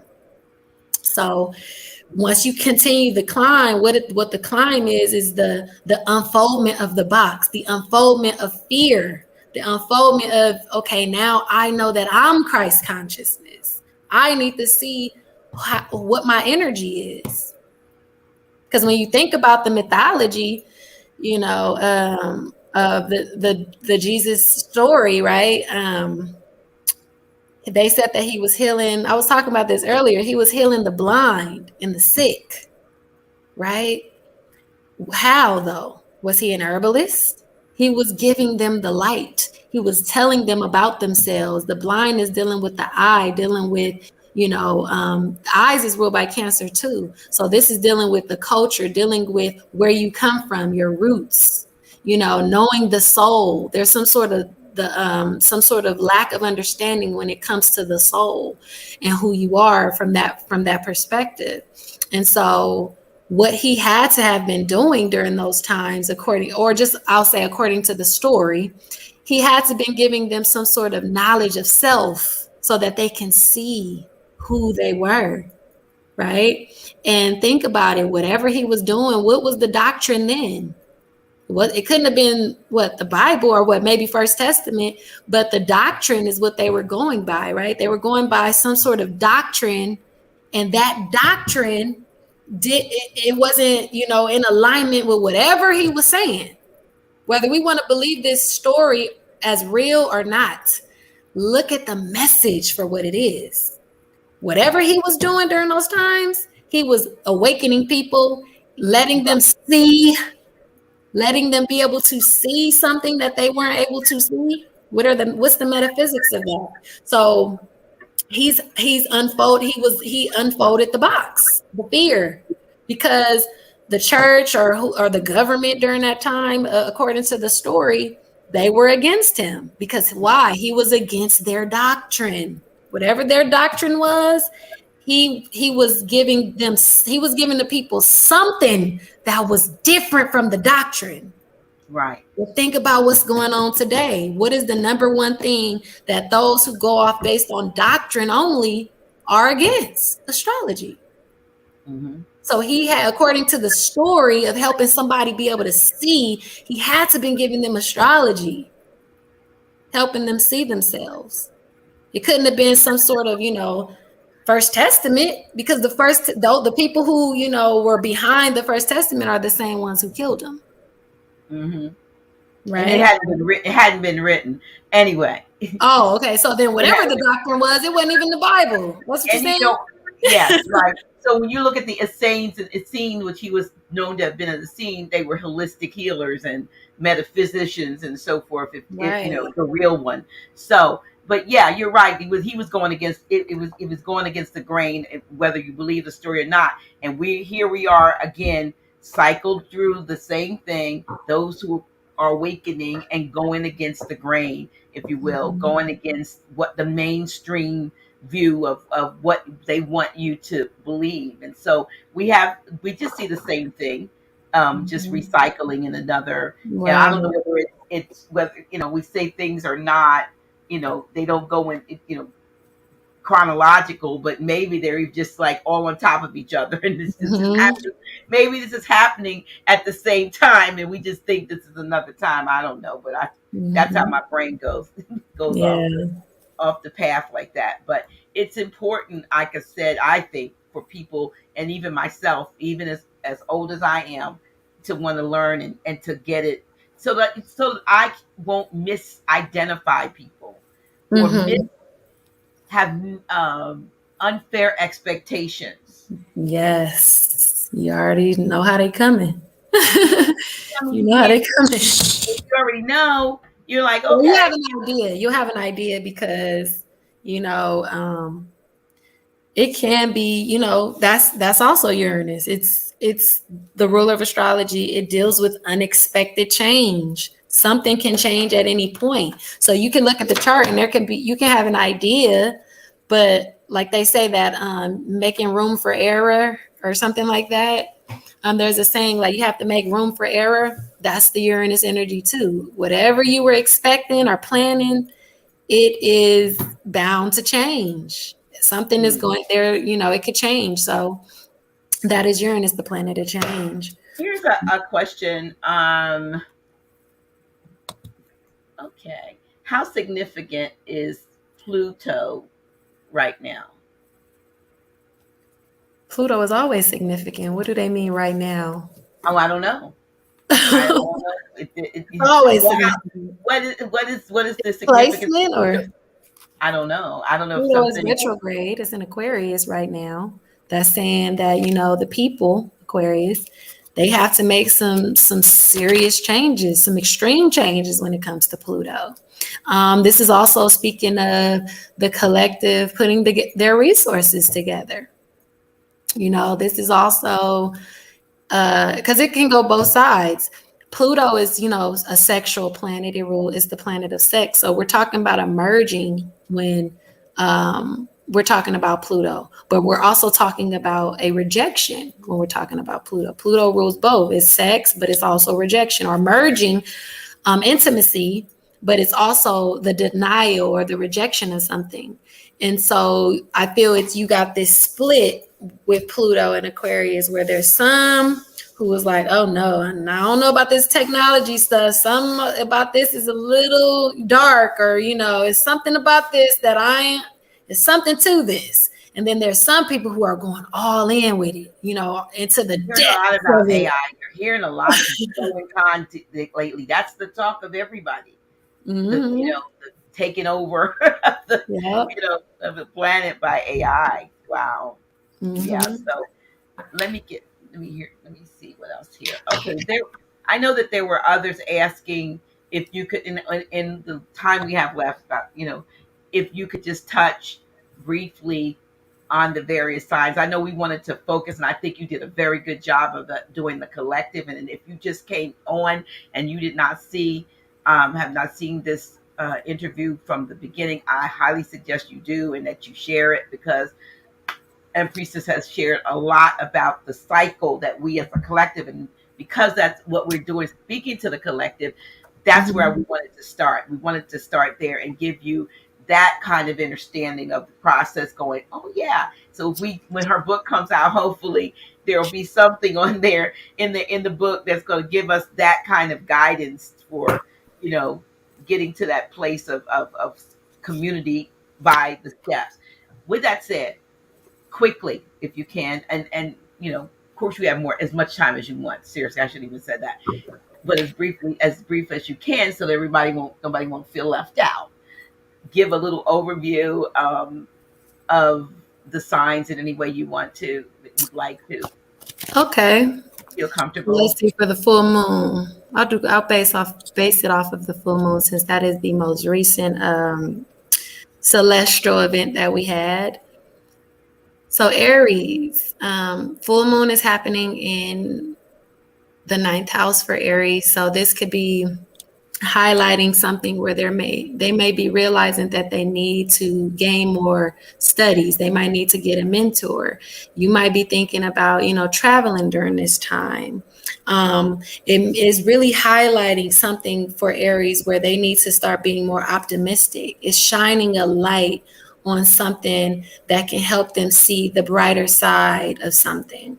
Maybe they weren't seeing, it as clear as they may have wanted to, or before the full moon, Gemini season. But now, with it happening in the particular area of life that it is happening in, I feel like Aries is starting to gain more confidence with resources as well. Like, there's going to be a lot of financial opportunity for Aries risings and suns. So yeah, be very, mindful, do your research, study, get the knowledge or the information that you need, so that, you can open yourself up. This is all about opportunities for Aries, that full moon. Opportunities for Aries are opening up. Taurus, full moon is happening in Taurus, so there's going to be a coming together. This full moon is going to highlight like a merging. There could even be something for some Tauruses where they may be realizing they need to pay off some debts. They need to, finances is going to be a big thing, or value here as well, because it's like them learning to see that they need to become a part of something. They need to become united with, others to get wherever it is that they're going. This is happening in their house of shared resources. So it's something here where the Tauruses are being called to share themselves or share their gifts with either another, or just energetically merging with something. Investing is a heavy thing here too for Taurus, that full moon for Taurus. Gemini, this full moon highlighted your relationships. You and your partner, if you have a partner, you guys could be taking things to the next level, or there could be even a potential where you guys are maybe, really breaking it off, letting some things go, finally ending the connection or the relationship. And I feel for Geminis too, this is a time for them to get tapped into their spiritual side right now. So a lot more meditation, probably even a lot more alone time, or maybe spending alone time with a partner, doing something more on the metaphysical or meditative side with a partner. For Geminis, this is highlighting their area of relationships and how we relate. As far as Cancer, this full moon for Cancer highlighted their works and how they work in groups. There's also something with Cancer that they need to take a new, fresh perspective or look at their daily habits, their daily routines, as well as their health, making some changes pertaining to their health routines, eating better, really listening to your body, making sure that your mental health is, in tune, getting enough rest as well. I wish I had a chart around me because I could really, in front of me, so I could really, add some more elements. But Leo, for Leo, this full moon is happening in your house of children, creativity. So there could be something being highlighted here where you might be really listening to your children. You may realize that your child actually has something to teach you, to show you, to give you some sort of perspective, or there's something there where you can be learning something here or growing, using your gifts, using your light, using your talents to expand, to grow in a sense. There could even be pregnancy, so be careful for that. Yeah, Leo, they're currently in the cycle of pregnancy right now. So if that's something you've been wanting, this is a great opportunity for you for that energy. If this is something you've been trying to avoid, yeah, just know that you're in that cycle, okay? Virgo, this is a time for you guys to really understand, or it's highlighting the area of home, family, the mother, the past. So there could be something here where your emotional well-being, your emotional state, you're realizing, there's something with the emotions here. You're maybe even learning to be a lot more optimistic emotionally, seeing things from a different perspective pertaining to family, or pertaining to, something that happened in the past, even in your personal life. This is highlighting the personal life for Virgo risings. So yeah, this is really highlighting home. I feel like there's some sort of home matters. Maybe you are getting some new items for your home. Maybe there's some things that needs to be fixed in the home, etc. Things of that nature. When it comes to Libra, this full moon is happening in your house of communication. So there could be a lot of long distance communication during this time.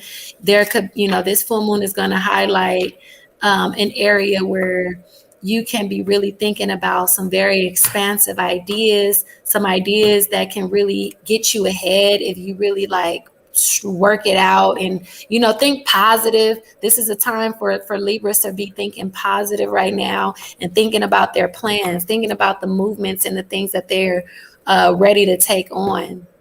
Because for Libra, there could even be learning to see things differently as well. For Libra, there could even be, working on changing your perspective, changing your mindset. There could even be some sort of psychological counseling that you may need, realize that you need, or something just overall pertaining to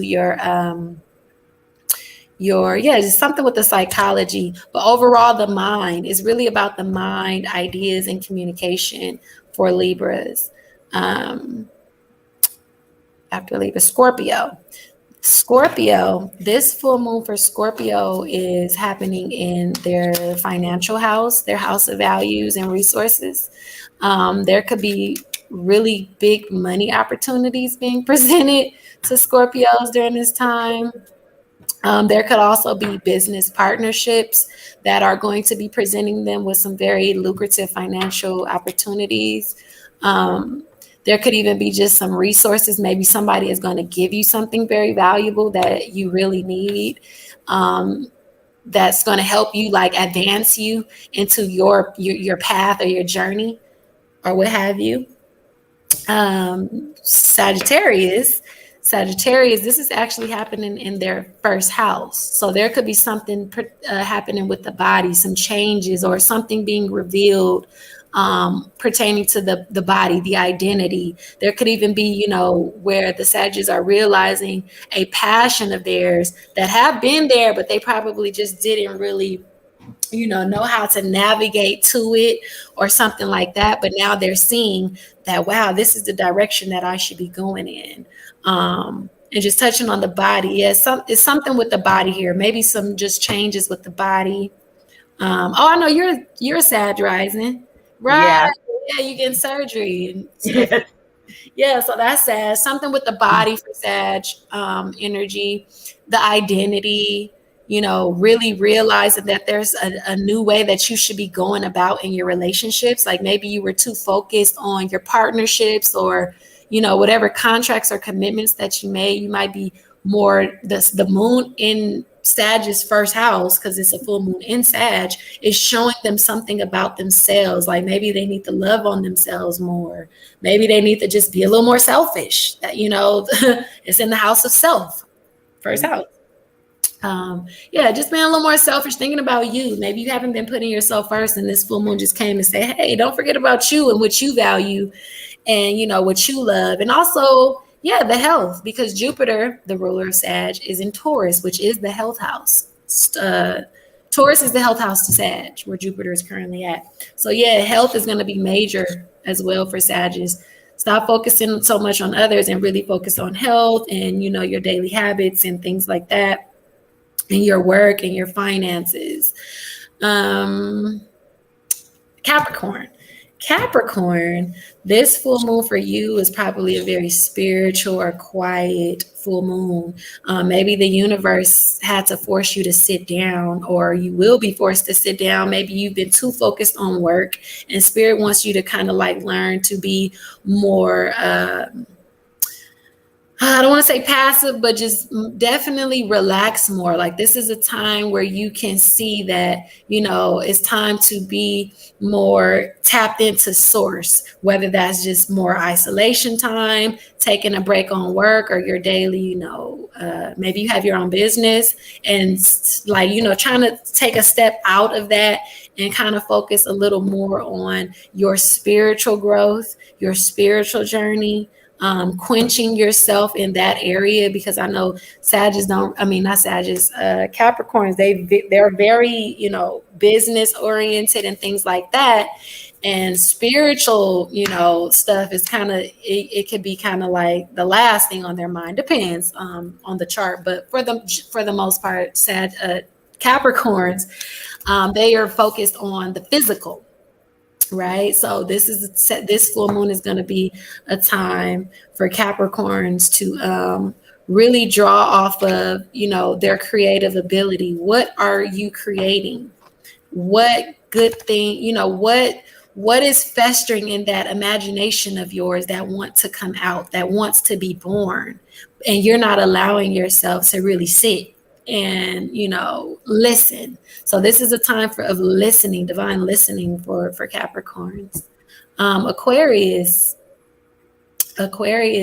this full moon is happening in your house of groups and the internet and technology and making connections and networking with people. I'm an Aquarius rising, so it's actually good that I'm here. This is the full moon and I'm with a Sag rising. Dr. G is a Sag rising, and that is for me my 11th house, where I'm networking, I'm doing something online, I'm talking to the people. Right. So you're going to be doing something with, for Aquarius, you guys are doing something with the people, or maybe even friends or a friend. Maybe you and a friend are about to go far with something pertaining to maybe even resources, money. Maybe you and a friend have a business, some sort of business plan or financial idea that you guys have been thinking about, manifesting or putting out there into the cosmos. There could even be something here where you guys are changing your living situation. Something with the family is going to be coming up for Aquarius as well, like making changes with the family, or there's something about your family that's going to be highlighted here. Family and friends, okay? And seeing maybe how you can merge the two, or maybe you're looking at a friend as a family, you're really realizing that this friend is true. It's something like that there too for Aquariuses, but really thinking about your future, thinking about the future of your family, or the future of, where you came from. What change or difference can you go back and make to your community, or your family, your home, your hometown, or just your local community. And then Pisces, Pisces, this full moon is occurring in your house of business, maturity, being more disciplined. Maybe this full moon, maybe you've been real lax and chilling. And, this full moon can make you realize that this is time to maybe get more active, get on your business, handle business or get more serious about something. Maybe you've been too, closed in or in the house. This could be a time where it's saying, okay, put yourself out there, ask for that raise at your job, or, finally promote yourself, put that flyer out there, let yourself be publicly seen, let the world know what it is that you do. For Pisces right now. So yeah, career, really thinking about how you're going to be building your legacy. What are the steps that you need to be taken during this time to be building your legacy for Pisces? As well as, there could be something that you want to say, you want to communicate. Maybe your mind overall can just be more like maturing more during this time, or maybe you're seeing things in a more like developed way, or you're needing to. Maybe, maybe you weren't at first. That's what this full moon is going to make you, see things in a more serious or committed way. Maybe you've been just kind of free floating it and doing whatever you wanted to do. Or again, maybe you were too focused on your family. And now Spirit is saying, hey, don't forget, you have a public, career and reputation and things like that you need to focus on or make some necessary changes to. But yes, that was all the signs. Wow. And you did that in like 17. I wish I had a chart in front of me. I would have really been able to give more detail, but that is like a general, horoscope for the signs. Well, that is really good, and I'm urging you all who are viewing this, whether you're viewing it now or viewing it now, that you would reach out to Empriestess and get a reading. If you've never had a reading, you will, and even if you have had a reading, I love the way that you teach along with, explaining one's chart. You're actually teaching. Give an understanding about what the houses are, what's aspecting what and all that. It made sense to me. It was, and which makes sense with you as a teacher. And again, she has classes. You could just tell us can you tell us a little bit about the classes for the sisters for the psychic development and high priestess training? Yes. It's for the men too, because I know a lot of men, they see it and be like, oh no, this isn't for me, but it's for all of us. Okay. So it's not just for women. No, it's not just for women. Okay. No. That's what I thought, because it said, high priestess. So it's priestess. Right. High priestess. Welcome all the high priestess and high priest. Oh, well, see, that's even better. Please tell us a little bit about that training. Okay, so the class is called that because my classes are based on the journey of the tarot. Okay, so the first card of the tarot, the major arcana, is the Fool card. And the Fool card is represented by Uranus. Uranus, again, is astrology. So when you begin your journey of, knowing self, you want to understand your natal chart. It says it there. When you look at the journey of the tarot, it's there. After you understand, the components of the natal chart, like, oh, my moon is here, all your planets, what element you're dominant in, what element you're lacking, you can go on to the next step, which is the Magician. Now, when it comes to the Magician card of the tarot, you guys will notice, just like our altar, people who have altars, they'll have a cup of water, right? They'll have a candle. They'll have something for the air element, like some sage or incense, feather, bell, whistle for the air element. And then they'll have like a plant or a crystal or some salt, some graveyard dirt or something like that on the altar to represent the earth element. Well, the reality is this tarot card is actually a symbolic representation of the elements that are within us. These are the subtle bodies. You have an emotional body.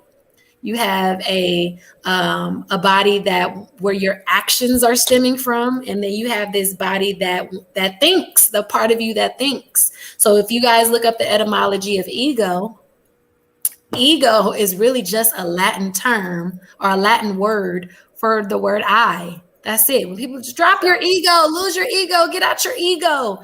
Your ego is, it literally says it. Look it up. The etymology of ego is the self. Okay.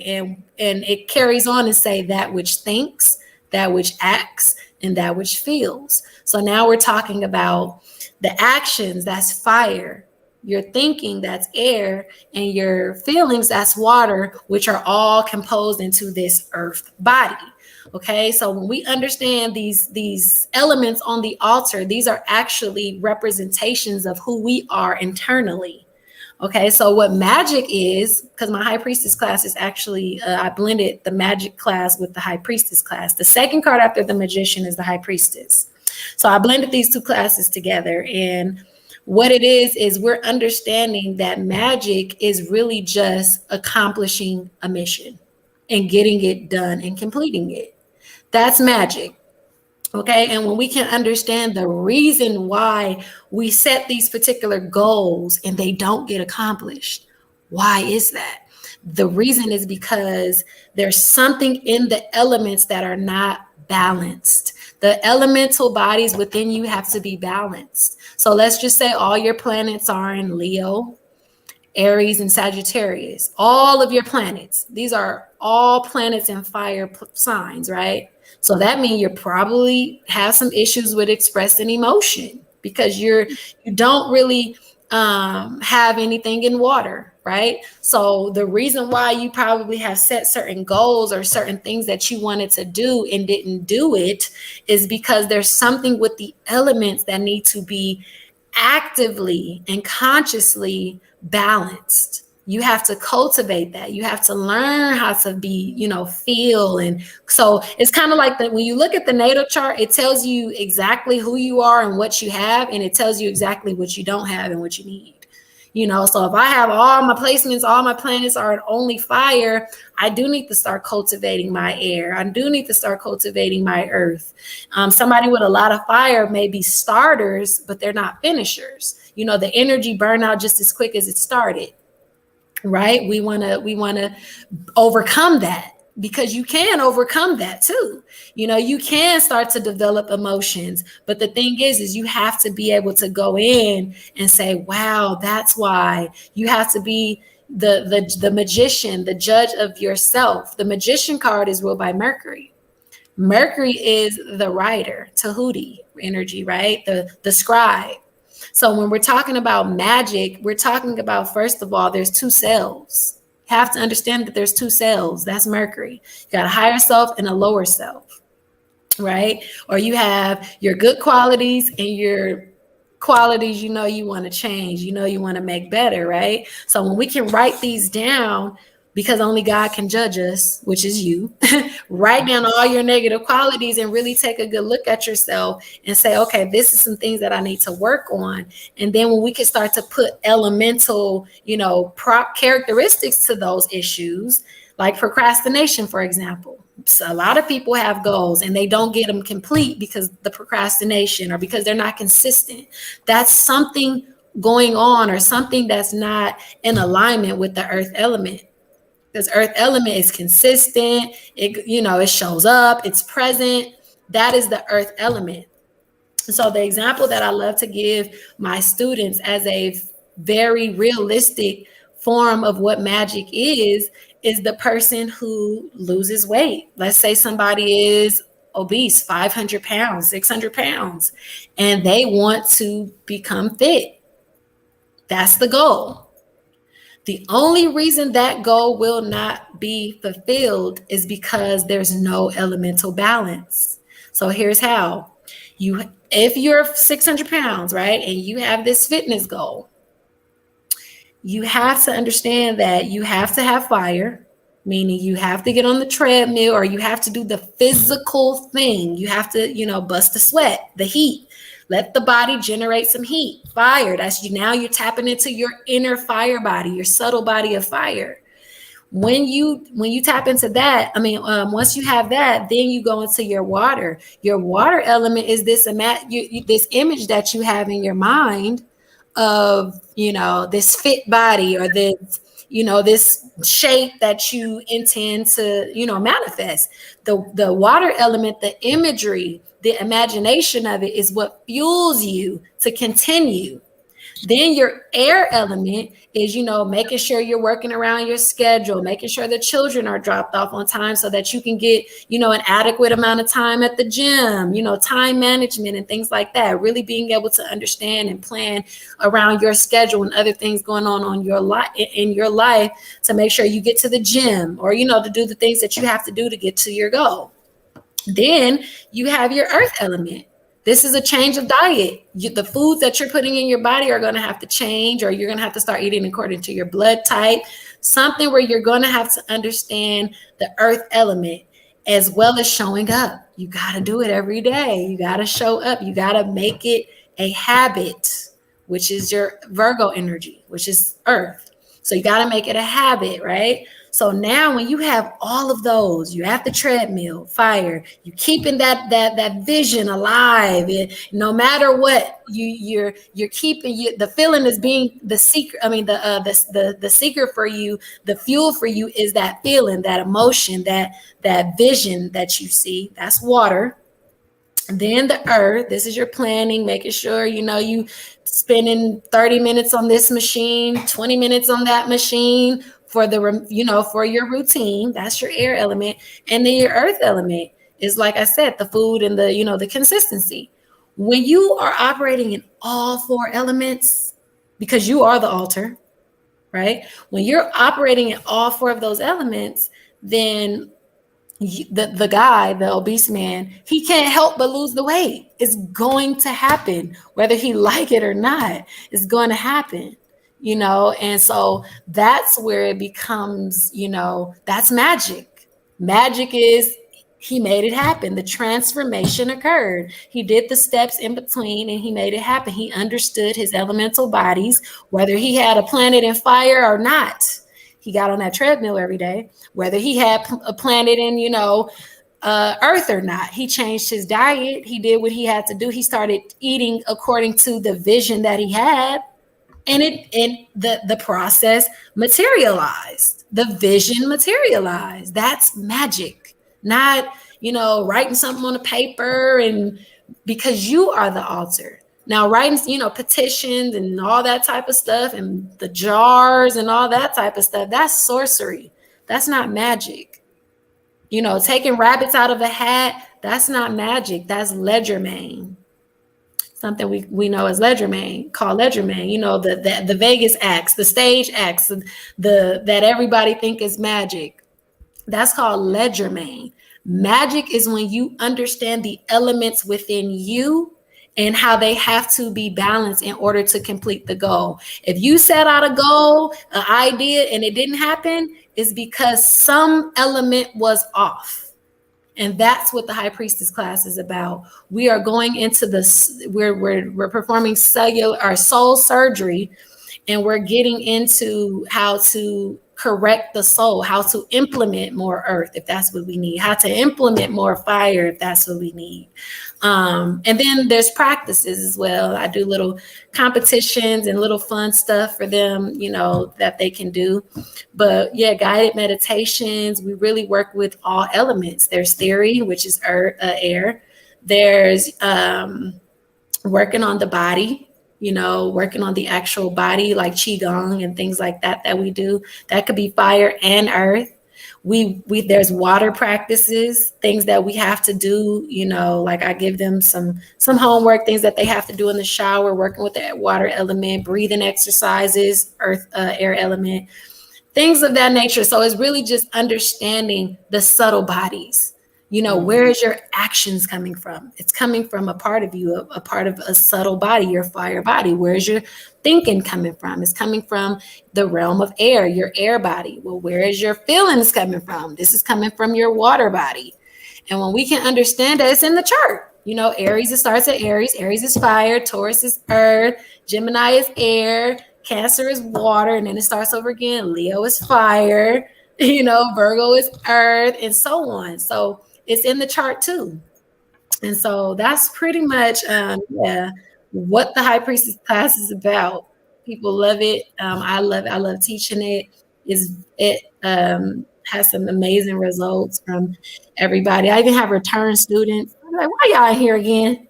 But yeah, I love that class. A lot of people love that class as well. So yeah, that's the High Priestess So work. you have certain times of the year when you begin the classes. I mean, are they like so many weeks and then Yeah, they're based on quarters. So all my classes are based on 12 weeks. Well, the High Priestess is 13, but my astrology classes are 12 weeks. So every 3 months it starts a new quarter. Okay, and are you starting at spring as your first quarter? Is that where you start, or do you start in the beginning of? Yeah, we just started for High Priestess. We're actually in week 3 now. Mhm. So yeah, it probably would be best to just wait till the next round. Or unless, you know, I do have recordings, but it probably would be best to wait to the beginning. You know, we're already at week 3 right now. Right. Well, listen, this has been a wonderful session, and I am Yeah. so, like I said, I'm so happy. I wish more had tuned in, but they'll look at the replay. That's the beauty part of it, and I'm sure the others that were here are going to look at it again, because you have to in order to get that. Particularly, again, the portion of the section where you talked about each sign and each step that must occur, before we can. And I love that, that those celebrities, they have Taurus, but they don't have themselves. They don't have Aries. You look at people now, you go like, they don't have Aries, and I'm like, what are you talking Taurus about? with no Aries, that's Taurus, no good. Taurus right? and no Aries. Right. So if you don't know yourself, you may have all the so-called money fiat that you have, but if you don't know yourself, you don't even know how you're supposed to work with it or what you're You don't supposed to even know do. what belongs to you. If you don't have Right. yourself, Right. you don't know what's yours. So that is, but I'm appreciative to you all too, that have stuck with us for this whole session, and Oh yes. comments have been respectful and decent. I always love that, for the most part. And as I did not lie when I probably underwhelmed you with how much she has to bear, but your professionalism and your knowledge, and you're being able to just talk off the top of your head about these various signs. You're like, if I had the charts, well, if you had the chart, you probably would still, be going Mm-hmm. for on the second sign or something. But I appreciate you. I somebody had put in the chat something how they normally don't get what anyway, but they said they appreciated you and what you were giving. I think it was MW. You are. I saw your comment, but and that speaks volumes. When a lot of times people are suspect of people, but when they can feel your values, when they can feel your truth, which is the thing that I felt when I heard you, and I was like, I have got to get her to come. And then you were as excited to come as I was to I invite you. This was. will not be your last time. This will not be your last time, especially sis stars. This will be their last time hearing. Right. Honestly, I had a whole slideshow. I had a whole slideshow for So today. But, we had to figure it out.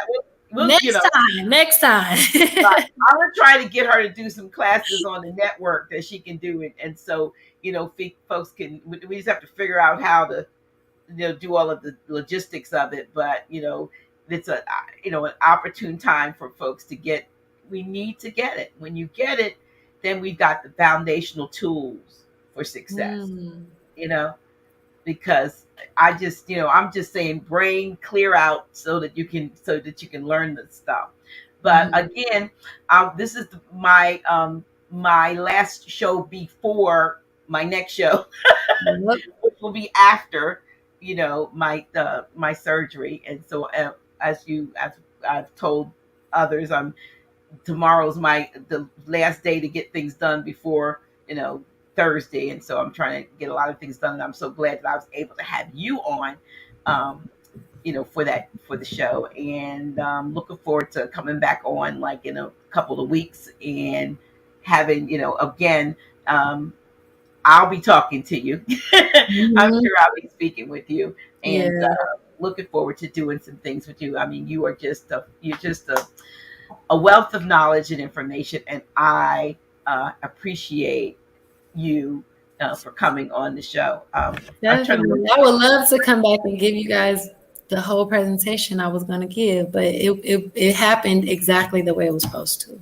Right. So, Well, I'm gonna put this question out here because this brother, I really appreciate him. He is. Let me just show you his. He has a class. I'm not sure. I saw that. I saw Yeah. that So picture. yeah. I was trying to think because I know you're not in Vietnam now, but I know he's somewhere overseas. We Dr. Yasapa, thank you so much. But that's the question he was asking. Um, he was asking how he can use that to complement and improve teaching astrotheology. Mm-hmm. Well, astrotheology, look for the signs of 12, in the religious books and whatnot. Like the 12 disciples, Mm-hmm. these are the signs, and you got to figure, once you figure out which one is which, then you can better understand the story too and how to place that according to the wheel. But Okay, so I you're think you do saying need to know some astrology knowledge too to be able to line it up with the like do Judah. they actually give the names of all 12? Sometimes they don't. You have some that stand out. I'm just trying to think if they Yeah, they ever. do. Oh yeah, I guess they I do. did a post about it before. The only one I can really remember right now is Judah, the lion. The lion Judas. is Judah. That's Leo. Um, Tribe of Gad is Aries. Oh, so you're going by the tribes, What not are the disciples. Okay, not the disciples. Yes, the tribes and the disciples do both. Anything that Both has tribes and 12. the disciples. Anything that has 12 in it. Yeah, it's the correspondence. The 12 Okay. is the correspondence to the wheel. And the 13th is always you. Did you hear that, y'all? The 13th Mhm. tribe. It's is you. It's the self. Just like you have the pineal gland. The pineal gland is fed by 12 cranial nerves. okay. So you got the 12 cranial nerves, and then the pineal is the 13th, which is you. So, Well, listen, this has been absolutely, as I said, a wonderful session. I've learned even more. I want to make sure that before we go, though, that we usually do a fourth Friday in person if they're getting better with Grand Chic and myself. But in during this month, it will actually be having the class on the fifth Friday. So anybody who was considering or is considering coming for the fourth Friday this time. It's going to be on the fifth Friday, June 30th. Friday, June 30th from 7 to 9:30. We look forward. Hopefully, I'll be on my feet by then and I will be there.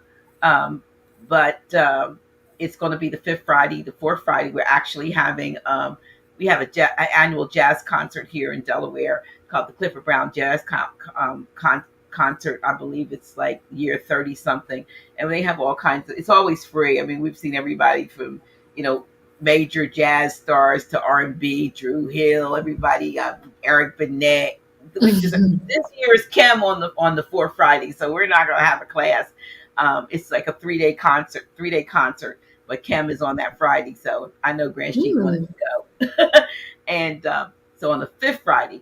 So you guys don't live stream the civics class? We don't live stream that fifth Friday one. We have it's like you gotta be there. Gotta be there for that one. And that's more of we'll probably figure out who can actually record it for us. But you I got to would be. love to go to one of Taj's classes. Yeah. So, Especially in person. yeah. So you got to, you're all the way on the other side, but you can get you from San Bernard, Right, one of these Fridays. at least us in Delaware will, one of these Fridays you'll get there. Or maybe one of our, 3-day sessions. We have one coming up in July. That's the other thing, y'all. I wanted to remind you that, coming up July 28th through the 30th, and you want to get your tickets by the 30th of June because you'll save 30 notes. So, I need to know that. I need to be there. I would love to look. I'd love to have you here presenting, but we'll talk about it. Yeah, but that's July 28th through the 30th, and so we are looking forward. If you go to the website, House of Reawakening Minds, I believe there are links there where you can get your tickets or get more information about that and so forth. And last but not least, I don't say enough about it, but I'm promoting my product. Y'all have to, people wonder about my hair, which I'm going to have to get done tomorrow. This is why my hair, I believe, is growing like it is. So Dr. G's hair cares and skin too. Get yourself some. It's Didn't I say for what was it? Pisces. They need to promote themselves. That's right. I said something like that. I'm right. I am promoting myself. And Pisces is also rose oil too. Oh, see, yep. See, I'm doing what I'm supposed to be doing, y'all. So even when you didn't know. That is that. So, and we appreciate it. You're welcome. You're welcome. You're welcome. Thank you, Sister Faria L, and every last one of you who have said something kind here. We love you and we appreciate this. Yes, this has been an awesome broadcast, and we're going to have our sister back. I'm looking forward to you coming and presenting to the sisters in the war, and so we'll talk about that a little bit later. Oh yeah, I'm excited about that. So as we activate, we're going to use the same model. We're going to use that same model that you've given. So Pisces, please support my herb store. Okay, Denise Jeremiah, fitandblessed.com. There she's got an herb store. I guess she's saying she's a Pisces.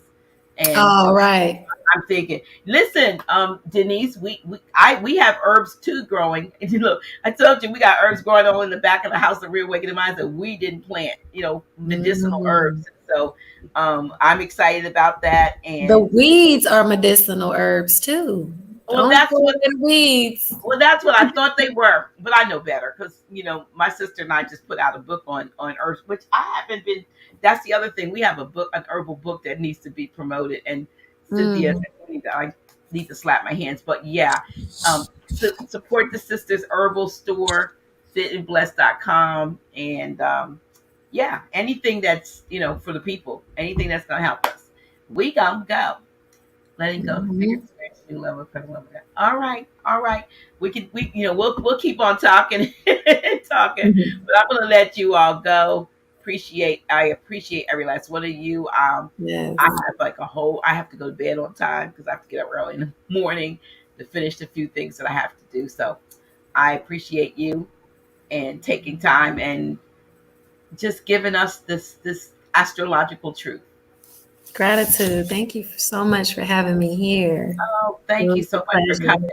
And please, the fact that you said, even though you were on that larger platform, you were looking forward to speaking to more.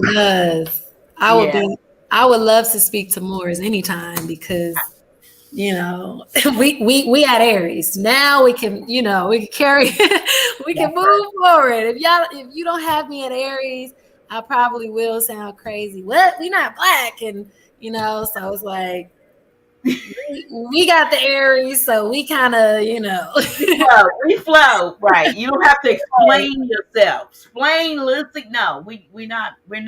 No, yeah. We want to keep on, hold on to that, but no, we're not. And then that becomes a whole nother thing. But yeah, we got Aries. Yep, we got Aries. We got Aries. We know self. All right, we getting out of here, y'all. All right, peace and love, everybody.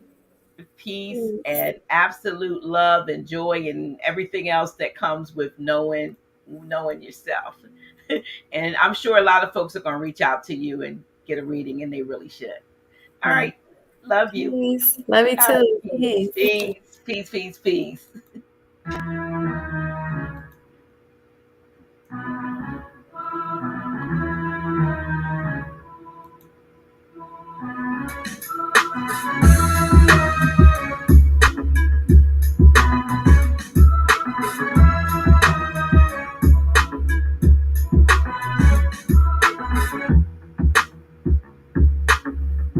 Dr. G.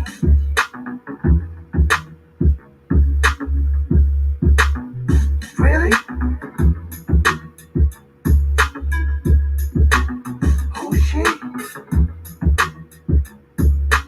Yeah, that's me. Dr. G.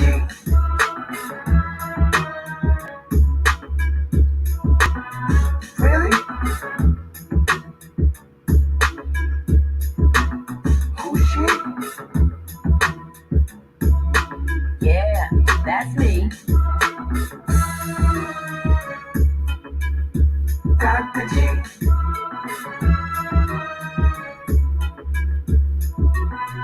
Really? Who's she? Yeah, that's me. Dr. G.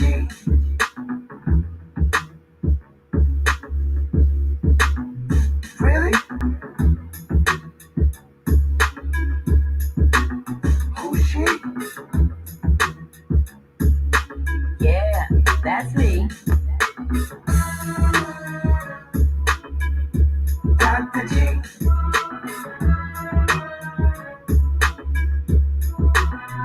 Really?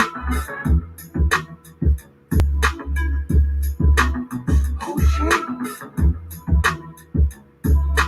Yeah, that's me.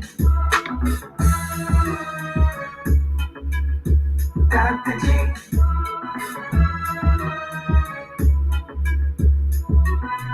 Really? Who's she? Yeah, that's me.